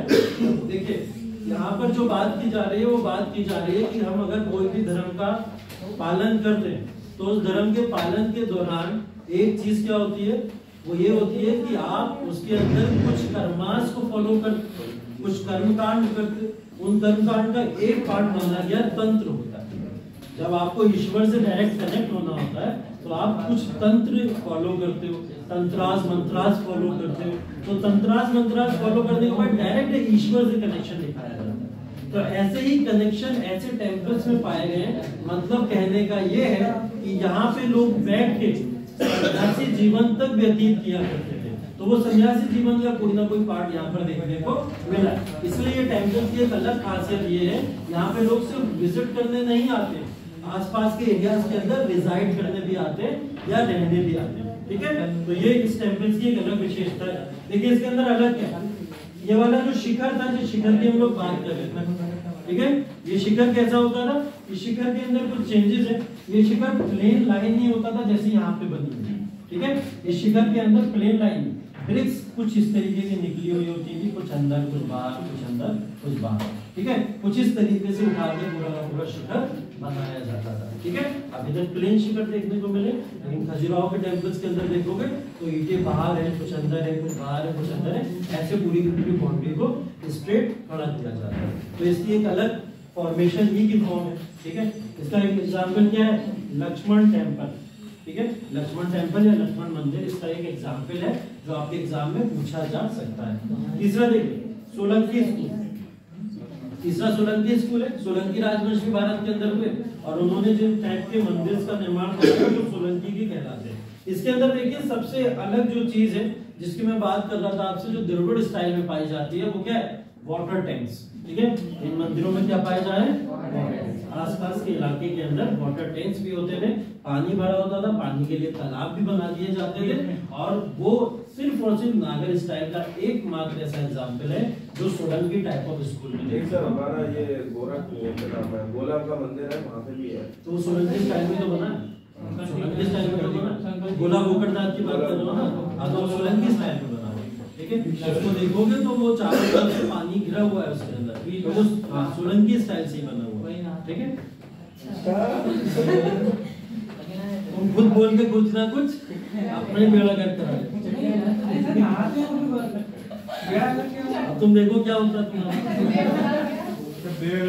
सर, जो मतलब पैसे जो तुम्हारा हो चुका है, बाकी तो सब घर से नागे जाते हैं। सोलंकी टाइप ऑफ स्कूल्स, ठीक है। देख लीजिए, इसके अंदर सिर्फ एक डिफरेंस है और वो डिफरेंस किस तरीके का है? यहाँ पर वाटर टैंक्स, ठीक है। और एक चीज बहुत इंपॉर्टेंट है, अभी तक हम लोग प्लेटफॉर्म को क्या कहते थे? प्लेटफॉर्म्स को क्या कहते थे? वेदिका। तो स्तूपा में यहाँ पे जगती, यहाँ पे जगती बहुत ही ज्यादा स्ट्रेंथ उसकी होती है, मतलब उसकी जो एरिया होता है वो एरिया बहुत बड़ा होता है, जो आप एग्जाम्पल में देख भी सकते हो, ठीक है। तो जगती जो होता है उसका एरिया बहुत ही ब्रॉड होता है, और टेम्पल्स जो होते हैं वो टेम्पल्स का निर्माण जो किया जाता है उसमें मंडप अर्धमंडप कुछ नहीं पाया जाता है, ठीक है। वो सिर्फ और सिर्फ टेम्पल खड़ा हुआ है और उसके आसपास कुछ भी देखने को नहीं मिल रहा है, मंडप या अर्धमंडप कुछ नहीं देखने को मिल रहा है। ये सारे के सारे एग्जाम्पल किसके थे? नागर स्टाइल का। चलो बताओ जरा। कहाँ तक पढ़ लिया, क्या क्या पढ़ लिया, शुरू से बहुत अच्छा पढ़ा है। शुरू से शुरू कर। फ्लोर से शुरू कर। नहीं वो दिख रहा है मुझे, तभी मैं शुरू से शुरू कर रहा हूँ। स्तूप से शुरू कर। स्तूपास की बात शुरू करी थी हम लोग ने बोला हम लोग अपनी वास्तुकला को मेजरली 4 पार्ट में डिवाइड करते हैं। पहला टाइप, दूसरा टाइप, तीसरा टाइप, चौथा ठीक है। उसमें से स्तूपास हम लोग ने पढ़ लिए अभी, ठीक है। गुफाओं के बारे में कल जान चुके हैं हम लोग, ठीक है। और आज मंदिर के बारे में चर्चा कर रहे हैं, ठीक। तो आज का जो हम लोग ने क्लास शुरू किया था वो किससे शुरू किया था? स्तूपास से। सबसे पुराने स्तूपा कौन सी सभ्यता में पाए गए? वैदिक लिंग, ठीक है। वैदिक ही मान सकते हैं, इतिहास में वैदिक के बारे में ही वर्णन किया गया। तो वैदिक सभ्यता में सबसे पुराने स्तूपास को देखा गया। मॉडर्न फॉर्म ऑफ स्तूपास और पुराने स्तूपास के अंदर दो डिफरेंस बता दीजिए। सर पहले जो दो स्तंभ बनते थे दो तोड़ना बनते थे, वहां से वेरी गुड।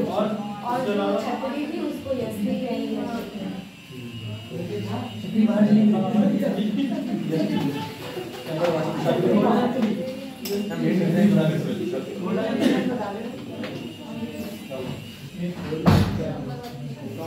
छतरी की स्टिक को यस्ती कहेंगे। आप सब शांत हो जाना, डीएम साहब आने वाले, ठीक है। हम लोग अपने अपने मुंह पे ताला लगा लेना। इतने गिलास बना दे। इसलिए जितना मैंने पढ़ा दिया उसको कर लो। नहीं हाँ नहीं बनाओ। स्तूप बना दो। तो देखिए कुछ चीजें फिर से मैं रिवाइज करा दे रहा हूँ, बहुत जल्दी से रिवाइज करा। पहली चीज आप लोग से अगर पूछी जाए कि क्या पढ़ रहे हैं आप लोग, ठीक है। तो आप लोग पढ़ रहे हैं आर्ट एंड कल्चर, ठीक है। इतिहास के अंदर बहुत सारी चीजें आपको पढ़ा दी गई। क्या पढ़ा दिया गया? एंशिएंट पढ़ा दिया गया, मिडिवल पढ़ा दिया गया, मॉडर्न पढ़ा दिया गया, वर्ल्ड हिस्ट्री पढ़ा दी गई। आर्ट एंड कल्चर अब आप लोग पढ़ रहे हैं, ठीक है। क्वेश्चन कहीं से भी हो सकते हैं, किसी भी जगह से हो सकते हैं। उन क्वेश्चंस को आप लोग ध्यान रखिएगा, बहुत सोच समझ के आंसर दीजिए, ठीक है। जिसको पता है अपना हाथ खड़ा करके खामोशी के साथ में आंसर भी कर सकते हैं, बात करेंगे आप लोग से। और आप लोग की प्रिपरेशन कैसी जा रही है, किस तरीके की जा रही है, इसके ऊपर भी चर्चा हो सकती है, ठीक है। अब सुन लो बहुत ध्यान से, ठीक है, क्योंकि ये ही डिसाइडिंग फैक्टर है। इसके बाद में बहुत सारी चीजें अगले महीने आप लोग के लिए अच्छी हो सकती है, ठीक है। वरना चीजें कैसे अच्छी होगी वो आप लोग जानते हैं। यहाँ भी बहुत सारे क्वेश्चंस आपसे पूछे जा सकते हैं। अभी आपका प्रीवियस क्लास का चला था, एनवायरनमेंट का चला था, उसमें कौन से टॉपिक पढ़े आप लोगों ने वो आपको पता होना चाहिए। एग्जैक्ट में चल क्या रहा है आपका वो पता होना चाहिए। बहुत सिंपल सी चीजें बता रहा हूँ मैं, ध्यान रखो। टेम्पल आर्किटेक्चर बता रहा हूँ मैं आपको, ठीक है। टेम्पल आर्किटेक्चर मैं वही बोल रहा हूँ, तुम लोग के ध्यान पता नहीं कहाँ लिखे हो तो बहुत अच्छी बात है, नहीं लिखा मतलब कुछ देखने लगे लिखने वाला वैसे तो हमको पता है। कहना सर पीडीएफ शेयर कर देते हैं ना उसके साथ में।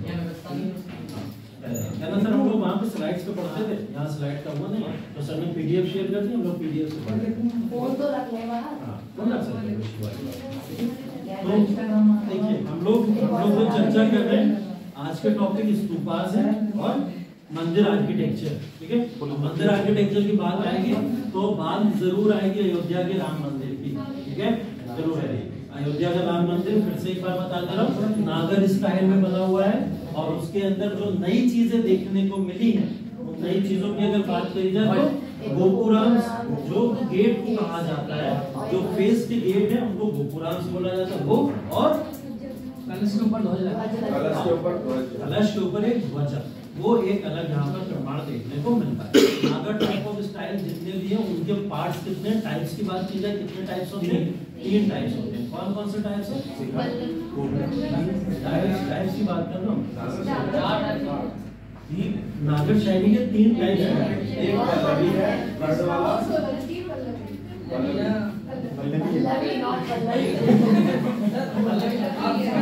ये तुम लोग स्कूल का टाइप बता रहे हो या मतलब टेंपल्स के टाइप बता रहे हो? ये तो टेंपल से तुम लोग जो बता रहे हो नागरा टाइप ऑफ स्कूल, वो जो नागरा टाइप ऑफ टेंपल्स है वो 3 कितने भागों में डिवाइड किया गया वो भाग बताओ। स्कूल्स टाइप्स ऑफ स्कूल्स बता दो ना। हाँ तो टाइप्स ऑफ स्कूल में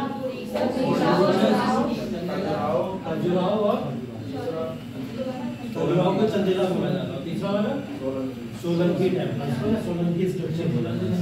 तो ये टोटल 3 टेम्पल्स के स्ट्रक्चर है इंडिया में बात करें। ध्यान रखिए नागर स्टाइल पूरी तरीके से समाप्त हो गया। नागर स्टाइल के अंदर जो चीजें वो मैंने आपको बता दी। अगर शिखर की बात होगी, शिखर कितने तरीके के होते हैं? तो 3 तरीके। कौन से? रेटिना, फॉर्मसाना और वल्लभ। ठीक है, रेटिना, फॉर्मसाना और वल्लभ, ये 3 सब दूसरा वाला नाम है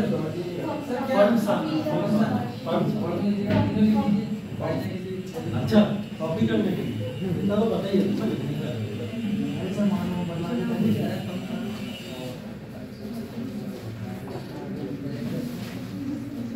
देखिए। इसके बाद में आ जाते हैं हम लोग द्रविड़ स्टाइल के ऊपर। ठीक है, द्रविड़ टाइप ऑफ जो स्टाइल है उसकी अगर बात की जाए तो उसकी शुरुआत ही होती है पल्लवा स्टाइल से। साथ में सुना किससे शुरू हो रहा है? पल्लवा स्टाइल से उसको शुरू किया जा रहा है। ठीक है,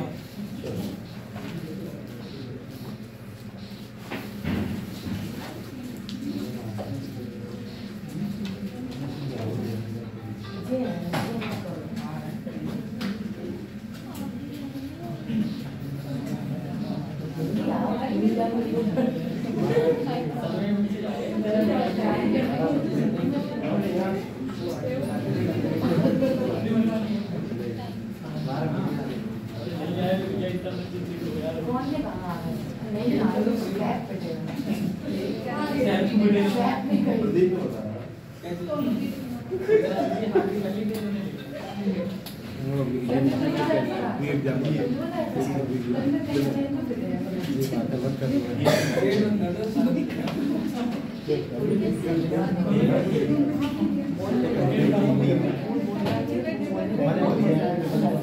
देखो शुरू से स्ट्रक्चर बना दे रहा हूँ, बहुत ध्यान से साफ साफ है ना, मेरी भी राइटिंग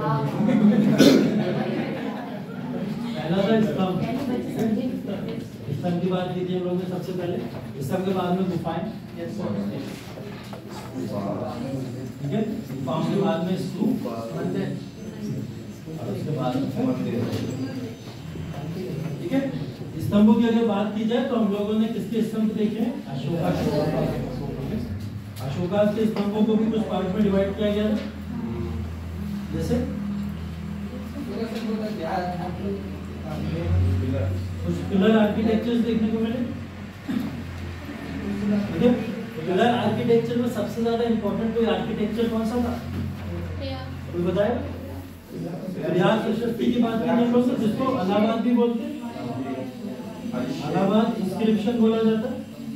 इलाहाबाद इंस्क्रिप्शन को बनवाने वाला अशोका ही है, लेकिन इसके ऊपर और चीजों को मेंशन करने वाला, ऐड करने वाला व्यक्ति हरि सेन ने किसके बारे में यहाँ चंद्रगुप्त सेकंड। ठीक है, तो स्तंभ के बारे में ये सब चीजें हम लोग पढ़ चुके हैं, डिस्कस कर चुके हैं। और इसमें जो 5 चीजों का वर्णन किया गया था वो 5 उसकी कौन सी थी? विजय यात्राएं थी कि कहाँ कहाँ पे उसने विजय प्राप्त की, जिसका उल्लेख उसने 7 में श्लोक में किया। ठीक है, उसके बाद गुफाएं कर पढ़ रहे थे हम लोग। ठीक है, केव्स पढ़ रहे थे। केव्स में हम लोग पढ़ रहे थे कौन सी? Rock cut. हमने यही बोला था कि रॉक कट या फिर गुफाओं को बोला यही जाता है कि जो रॉक से या फिर स्टोन्स को काट के बनाई जाती है। ठीक है, उनको काट के बनाने के बाद में रॉक कट केव्स के अंदर एक इंपॉर्टेंट चीज क्या होती है? क्या होती है? ये रिजाइडिंग प्लेसेस होते हैं, रहने के स्थान होते हैं, निवास स्थान होते हैं। ठीक है, तो निवास स्थान या रहने के स्थान को क्या बोला जाता है? रॉक कट केव्स बोला जाता है। ठीक है, रॉक कट केव्स के बारे में कुछ इंपॉर्टेंट फीचर्स कल बताए थे हमने, जैसे ग्रेनाइट का प्रयोग होता है, पहली चीज ग्रेनाइट, वुडन आर्किटेक्ट का भी प्रयोग किया जाता है, पॉलिश और वुडन आर्किटेक्चर का भी इसके अंदर यूज किया जाता है। और कुछ चैम्बर होते हैं, चैम्बर्स होते हैं इसके अंदर। आउटर चैम्बर्स 2 चैम्बर्स थे, एक इनर चैम्बर था और एक आउटर चैम्बर। सर्कुलर था, ठीक है? Outer rectangular. हाँ, इधर वाला कैसा था? सर्कुलर था और आउटर वाला रेक्टेंगुलर था। Very good. ठीक है, कुछ एग्जांपल बता दो मुझे। लामा, सुदामा,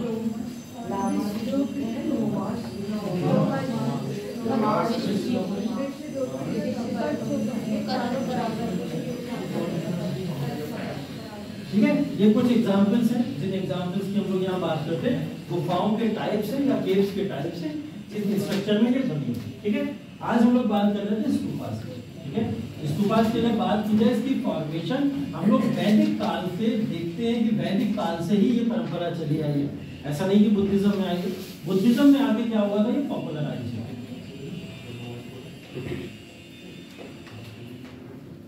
ठीक है। बुद्धिज्म में आके क्या हुआ, पॉपुलराइज हुई है। और इसके जो इम्पोर्टेंट अगर हम लोग कीवर्ड्स की बात करें, उन कीवर्ड्स को अगर हम लोग एक डायग्राम में देखने की कोशिश करें, ठीक है, तो ये है उसका एक डायग्राम।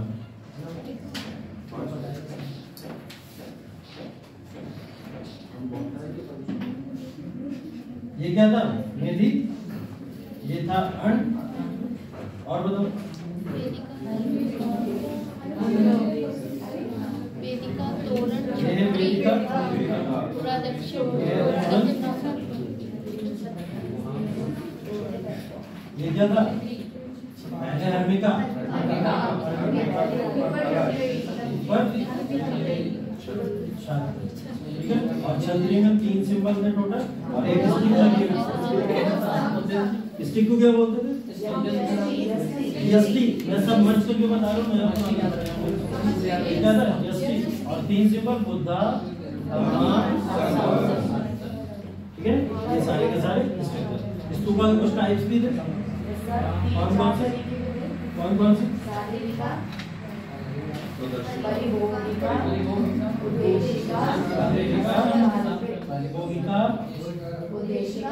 उद्देशिका और चारों में अगर हम लोग बात करें डिफरेंसेस क्या क्या है, पहले दूसरे तीसरे चौथे। हाँ, शारीरिका मुक्ति जैसा प्लीज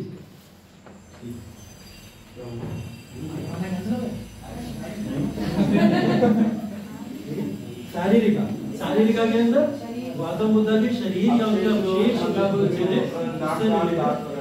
जो भी थे वो सारे, मतलब उनकी अस्थियां, जो अस्थियां थी उस अस्थियों को कलेक्ट करके जो भी स्तूपास का निर्माण किया गया, वो सारे के सारे शारीरिका कहलाते। जो था स्तूपास में जो देखा जाता था कि एक कक्ष बनाया जाता था इसमें, जिसमें हम वो रखते थे पार्थिव शरीर, जो बौद्ध अनुयायी होते थे या बौद्ध धर्म से रिलेटेड ज्यादा होते थे, तो सर उनके पार्थिव शरीर को वहाँ पे तब क्या किया जाता था, ऐसे रख दिया जाता था। पहली चीज तो है बुद्धिज्म के अंदर जलाने की परंपरा है, दफनाने की परंपरा है, क्या परंपरा है, भाई मैंने बोला ना हिंदू धर्म से ही कहीं ना कहीं रिलेशन है, वैदिक परंपराओं, तो उससे क्या बचते थे, कुछ अवशेष बचेंगे ना, बॉडी तो नहीं बच सकती ना पूरी। मेरे सर उस चीज को वो स्तूप में करते थे या वो करते थे। मैं एक एग्जांपल दूं, उन्होंने क्या करा, बॉडी को जलाया, उसके बाद में अस्थियां मिली बहुत सारी, अस्थियों को कलेक्ट करा, कलेक्ट करने के बाद में जैसे कलश में राख को इकट्ठा कर दिया, उस राख को इकट्ठा किया गया और राख को छोटा छोटा 8 हिस्सों में डिवाइड कर दिया गया। बोले इतनी राख इधर लेके जाओ, इतनी उधर लेके जाओ, इतनी उधर, 8 अलग अलग जगहों पे वो राख भेजी गई। अब उस राख को किसी एक जगह पे रख दिया गया और उसे मिट्टी में दबा दिया गया और उसके ऊपर स्तूप बना, बस इतनी सी बात है। अब उससे क्या हुआ, उनका पार्थिव शरीर यहाँ पर प्रेजेंट है, ऐसा, ठीक है। तो वो उनकी कहीं ना कहीं स्मृति में इस चीज को माना जाता है, ऐसा इस वजह से होता है, ठीक है। चलो हाँ, क्या चर्चा चल रही है? सर एक क्वेश्चन आपसे पूछना है। सारे हाँ मुझसे पूछो। सर इस बोर्ड को पढ़ाते हुए आपको कैसा महसूस होता है? ये इम्पोर्टेंट क्वेश्चन है, कोई ना होगा एक तो करेगा ऊपर से नहीं करा। बोर्ड पे पढ़ाते हुए कैसा लगता है और प्रोजेक्टर पे पढ़ाते हुए कैसा लगता है? शारीरिका के बारे में अवशेष है, उनके अवशेषों से रिलेटेड है। दूसरा कौन सा, परिभोगिका में क्या है, जो मतलब इस्तेमाल किए गए इस्तेमाल या पसंदीदा या आसपास में जो जो वो यूज करते थे वो परिभोगिका हो गया। तीसरा वाला क्या था, उपदेशिका।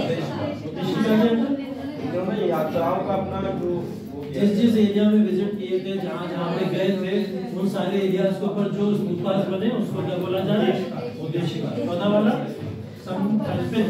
समकल्पित कौन से थे सर, उसमें मतलब उनके अनुयायी जो थे वो पूजा टाइप का कुछ करते थे वहाँ पर।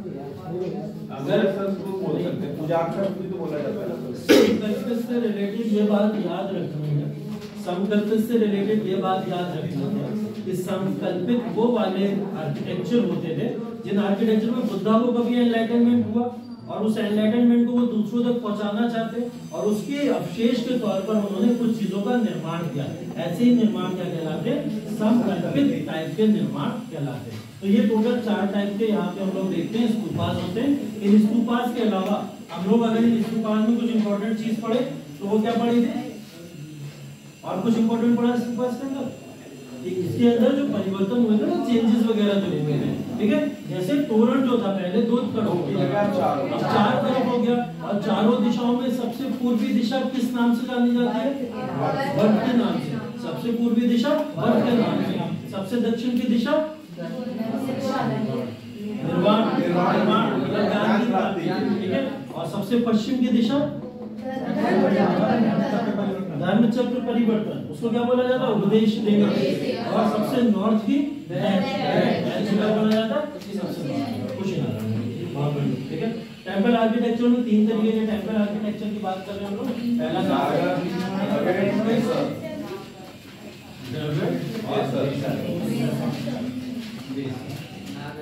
ठीक है, इन 3 शैलियों की बात कर रहे हैं। इन 3 शैलियों में हम लोग ने सबसे पहला कौन सा उठाया है, नागर शैली के बारे में कुछ विशेषता है। जैसे तो इस टाइप के टेंपल्स कहाँ पाए जाते हैं, उत्तर भारत में, ठीक है। सिर्फ और सिर्फ कहाँ देखने को मिले, उत्तर भारत में। और कौन से राजाओं ने संरक्षण दिया, गुप्ता एम्पायर के शासकों ने इसको संरक्षण दिया था और गुप्ता एम्पायर के द्वारा ये सारे टेंपल्स बनाए गए, ठीक है। इन टेंपल्स की विशेषताओं की अगर बात की जाए, राम मंदिर इसका एग्जांपल फॉर्म में राम मंदिर। और दूसरे एग्जांपल बता दो कुछ इसके,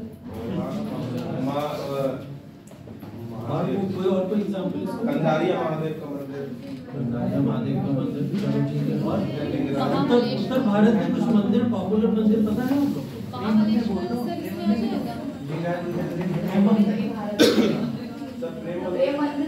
प्रेम मंदिर हो सकता है एकदम। उत्तर भारत से जो मंदिर आपके दिमाग में आ रहे हो, तो महाबलेश्वर का मंदिर है, काशी विश्वनाथ एकदम अच्छा एग्जांपल है। तो देखो उत्तर भारत के जो एग्जांपल मन में आ रहे हो आप उनके सामने बोल सकते हो, कोई शिकायत की बात नहीं, ठीक है। उत्तर भारत के क्योंकि ज्यादातर नागर शैली में ही बने हुए हैं।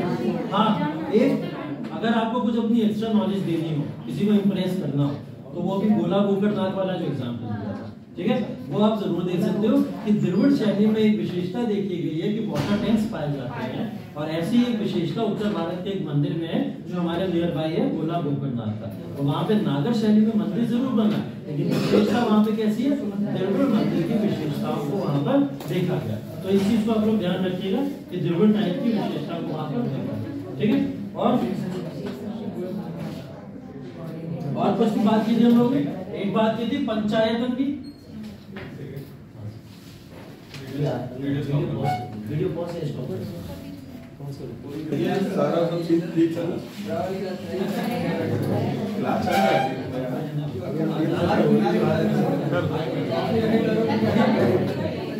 चलो देखो पंचायतन की बात की थी, एजुकेशन पंचायतन का, चलो मैं फिर से बता देता हूँ। मैंने बताया आपको यहाँ पर एक टेंपल आर्किटेक्चर का एक एग्जाम्पल बनाया, ये हम लोग ने इस तरीके से एक टेंपल बनाया था और यहाँ पे हमने बनाया था गर्भगृह, तो क्या बोलते हैं गर्भगृह के जो नीचे का प्लेटफॉर्म था, इस प्लेटफॉर्म को क्या बोलते थे, प्लेटफॉर्म को क्या बोलते थे,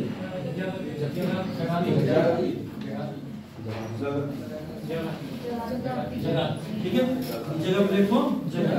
जगाती के जस्ट बगल में क्या थे, एक को बोलते थे मंडप, एक को अर्धमंडप और एक को बोलते थे सर 3 मंडप होते थे, नहीं 2 मंडप, एक को मंडप और एक को अर्धमंडप बोला जाता था।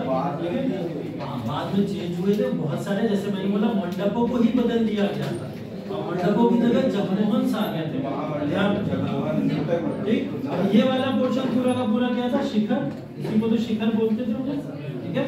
शिखर के ऊपर का जो इलाका था, कलश तो पहले भी कुछ था, आमला, आमला। ठीक है। और आमलक के ऊपर का जो था वो क्या था, कलश, उसको बोलते थे कलश। तो ये कलश का इलाका था। और कलश के ऊपर राम मंदिर में एक नई चीज का देखने को मिली है, ध्वजा, ठीक है, ध्वजा देखने को मिली है। अब इसके जो एंट्रेंस गिफ्ट्स होते थे, जो आज के समय में एक नया चेंज है, वो कौन से हैं? इनको क्या बोला जा रहा है? गोपुराम्स बोला जा रहा है। क्या बोला जा रहा है? गोपुराम्स बोला जा रहा है। ये इसके कुछ नए गिफ्ट्स जो देखने को मिले थे, ठीक है। तो ये टेंपल आर्किटेक्चर है जो कुछ इस तरीके से यहाँ पर दर्शाया गया, ठीक है। तो टेंपल आर्किटेक्चर में ये नागर स्टाइल या नागर टाइप ऑफ स्टाइल का मंदिर यहाँ पर ऐसा देखने को मिलता है। अब आप लोग को इसमें से मुझसे कुछ क्वेश्चन पूछना हो, जो आप लोग को लग रहा हो कि वो हमसे पूछ सकते हैं, वो मुझसे पूछ लो। नागर स्टाइल में अगर आपको लग रहा है कि मुझसे कोई क्वेश्चन पूछना चाह रहे हो, आप पूछ, कि आपको अभी तक जो बात यहाँ समझ नहीं आई। अभी मैंने बताया कि नागरा का स्टाइल ऑफ टेंपल ऐसा होता है, ठीक है। अब मैं बताने जा रहा हूँ पंचायतन फिर क्या होता है, ठीक है। पंचायतन क्या होता था? यही एक मंदिर है और इसी के चारों तरफ क्या होते थे? वो टेंपल्स होते हैं, ठीक है, जिसको इस तरीके से हम लोग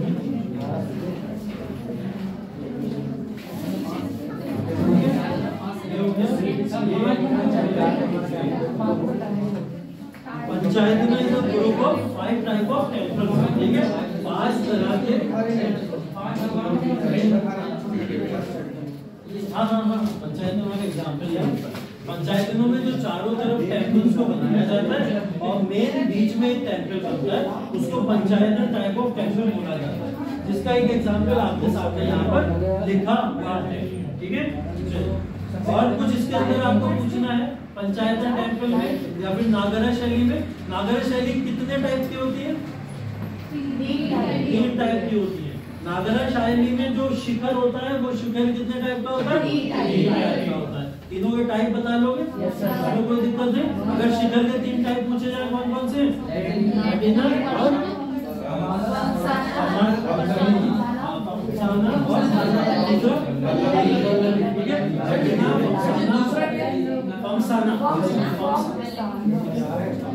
ये 3 तरीके के, और तीनों में डिफरेंस बताओ।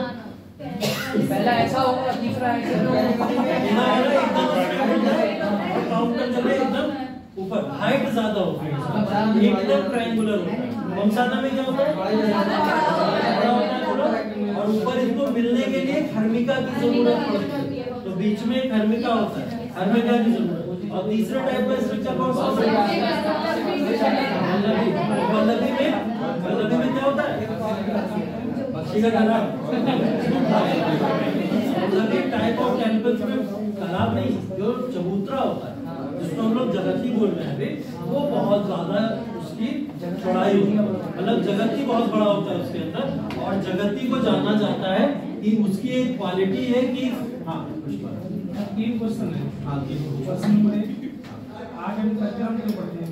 ठीक है, ब्राह्मण शैली और नागर शैली की विशेषता ठीक है। ये मॉडल से रखने में पीछे बटन होगा, पीछे एक बटन होगा, वो दबा नीचे नीचे होगा बेटा, बच्चा नीचे नीचे बेटा नीचे।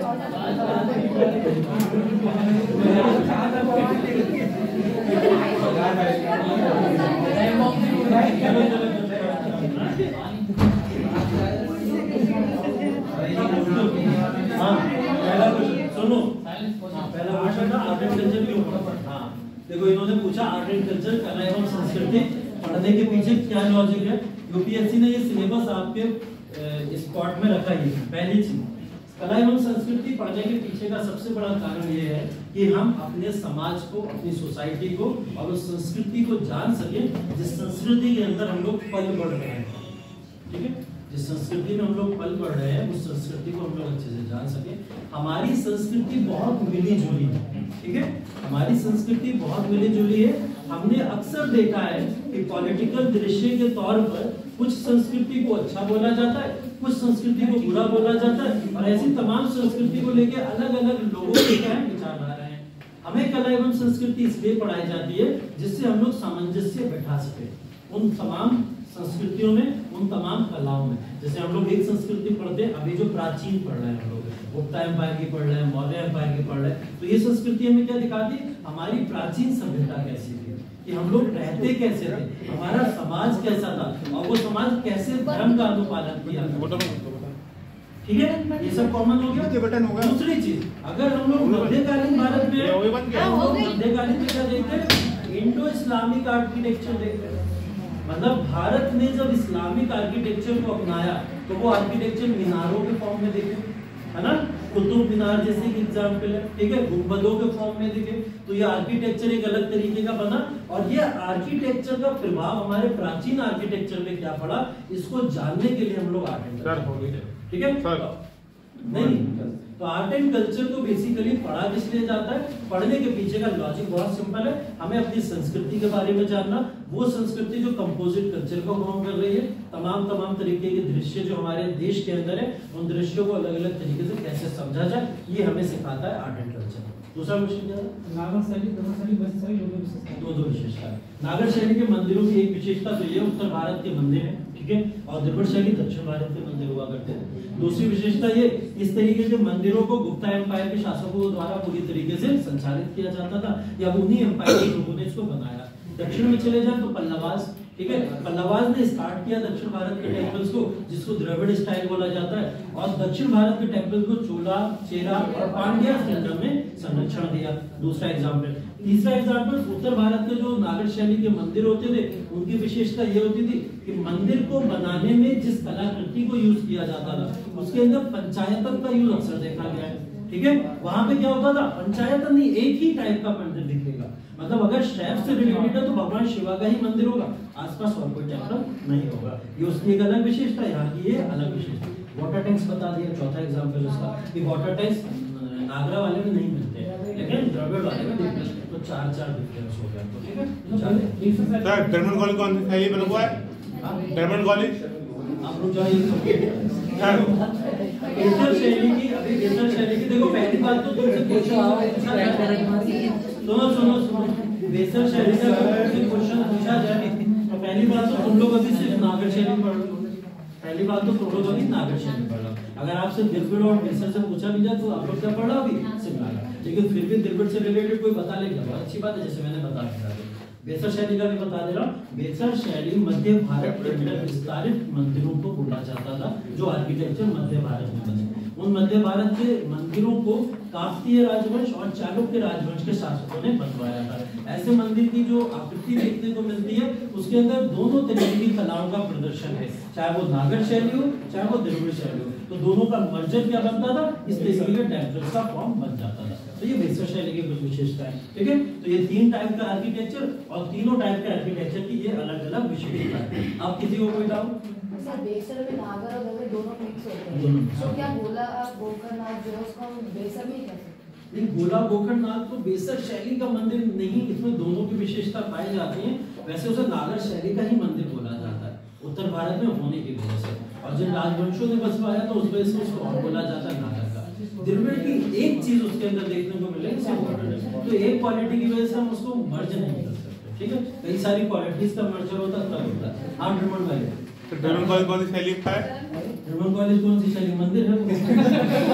नहीं, इमारत तो है सर। इमारत है तो इमारतों की बात करें हम लोग या मंदिरों की बात करें? नहीं, देखो क्योंकि तुमने करी है, मैं ठीक कर दूंगा।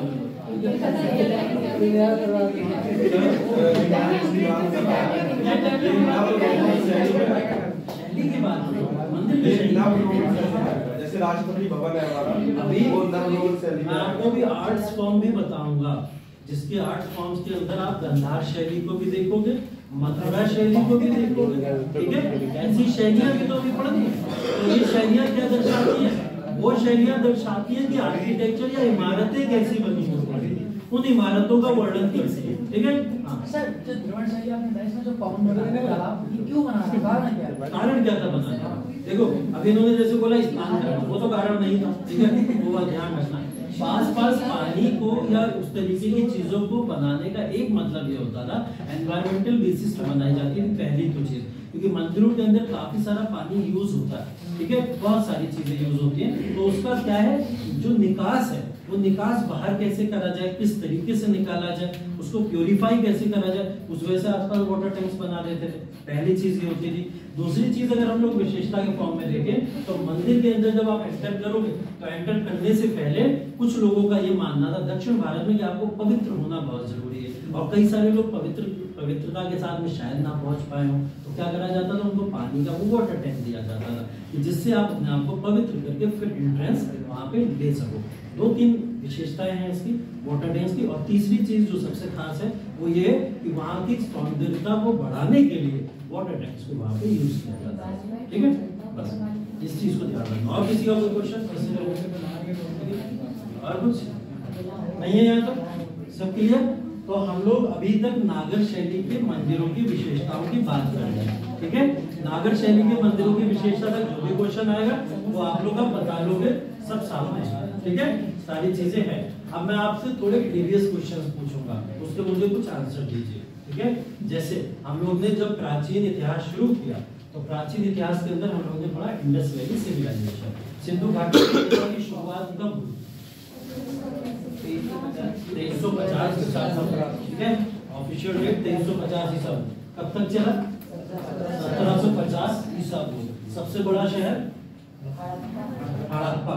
सबसे बड़ा शहर हड़प्पा या सबसे पुराना शहर हड़प्पा? सबसे पुराना शहर। सबसे बड़ा शहर मोहनजोदड़ो।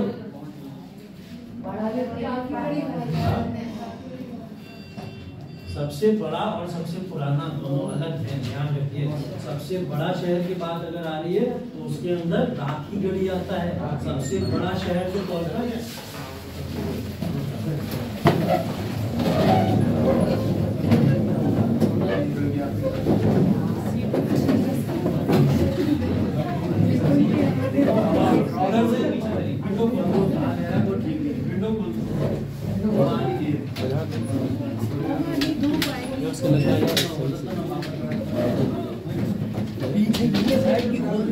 पीछे मत खोल।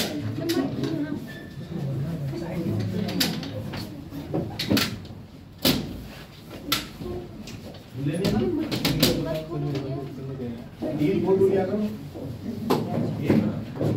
जो आपने बोर्ड पे पढ़ाते होते, अरे बोर्ड के भी अरे लिखते हैं बच्चों का।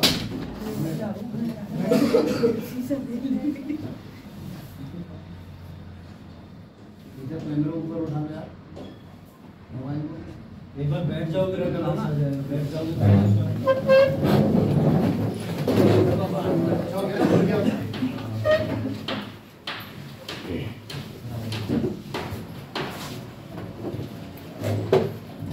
अब आप जो भी करेंगे तो बोर्ड में ठीक है। तो हम लोग बात कर रहे थे यहाँ पे नागर शैली की। नागर शैली की विशेषताओं में सबसे पहली विशेषता हम लोगों ने क्या पढ़ी थी? पंचायत। ठीक है, दो डिग्री इसलिए मैं पहले आपके पास आ गया। जब डीएम साहब आए कोई भी आपसे सवाल पूछे उसका उत्तर बिल्कुल घबराए नहीं हो, आराम से बात करें। ठीक है, और सब लोग अगर कोई बच्चे नहीं आए तो उनको आपस में फोन करके उनको बुलाओ।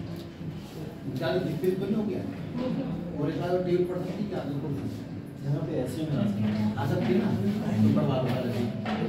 ये ऐसे बैठे बच्चा अच्छा नहीं करता। ठीक है, एक गड्ढा वालों पहले से तब सीधी हो जाएगा।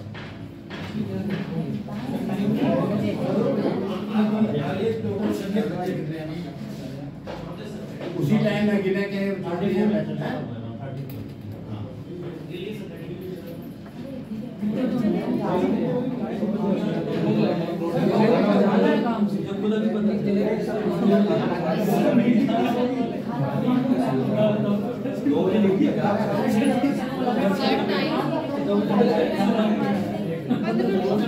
चले दो बंद करते हो। सर नहीं कहा है बंद कर दो।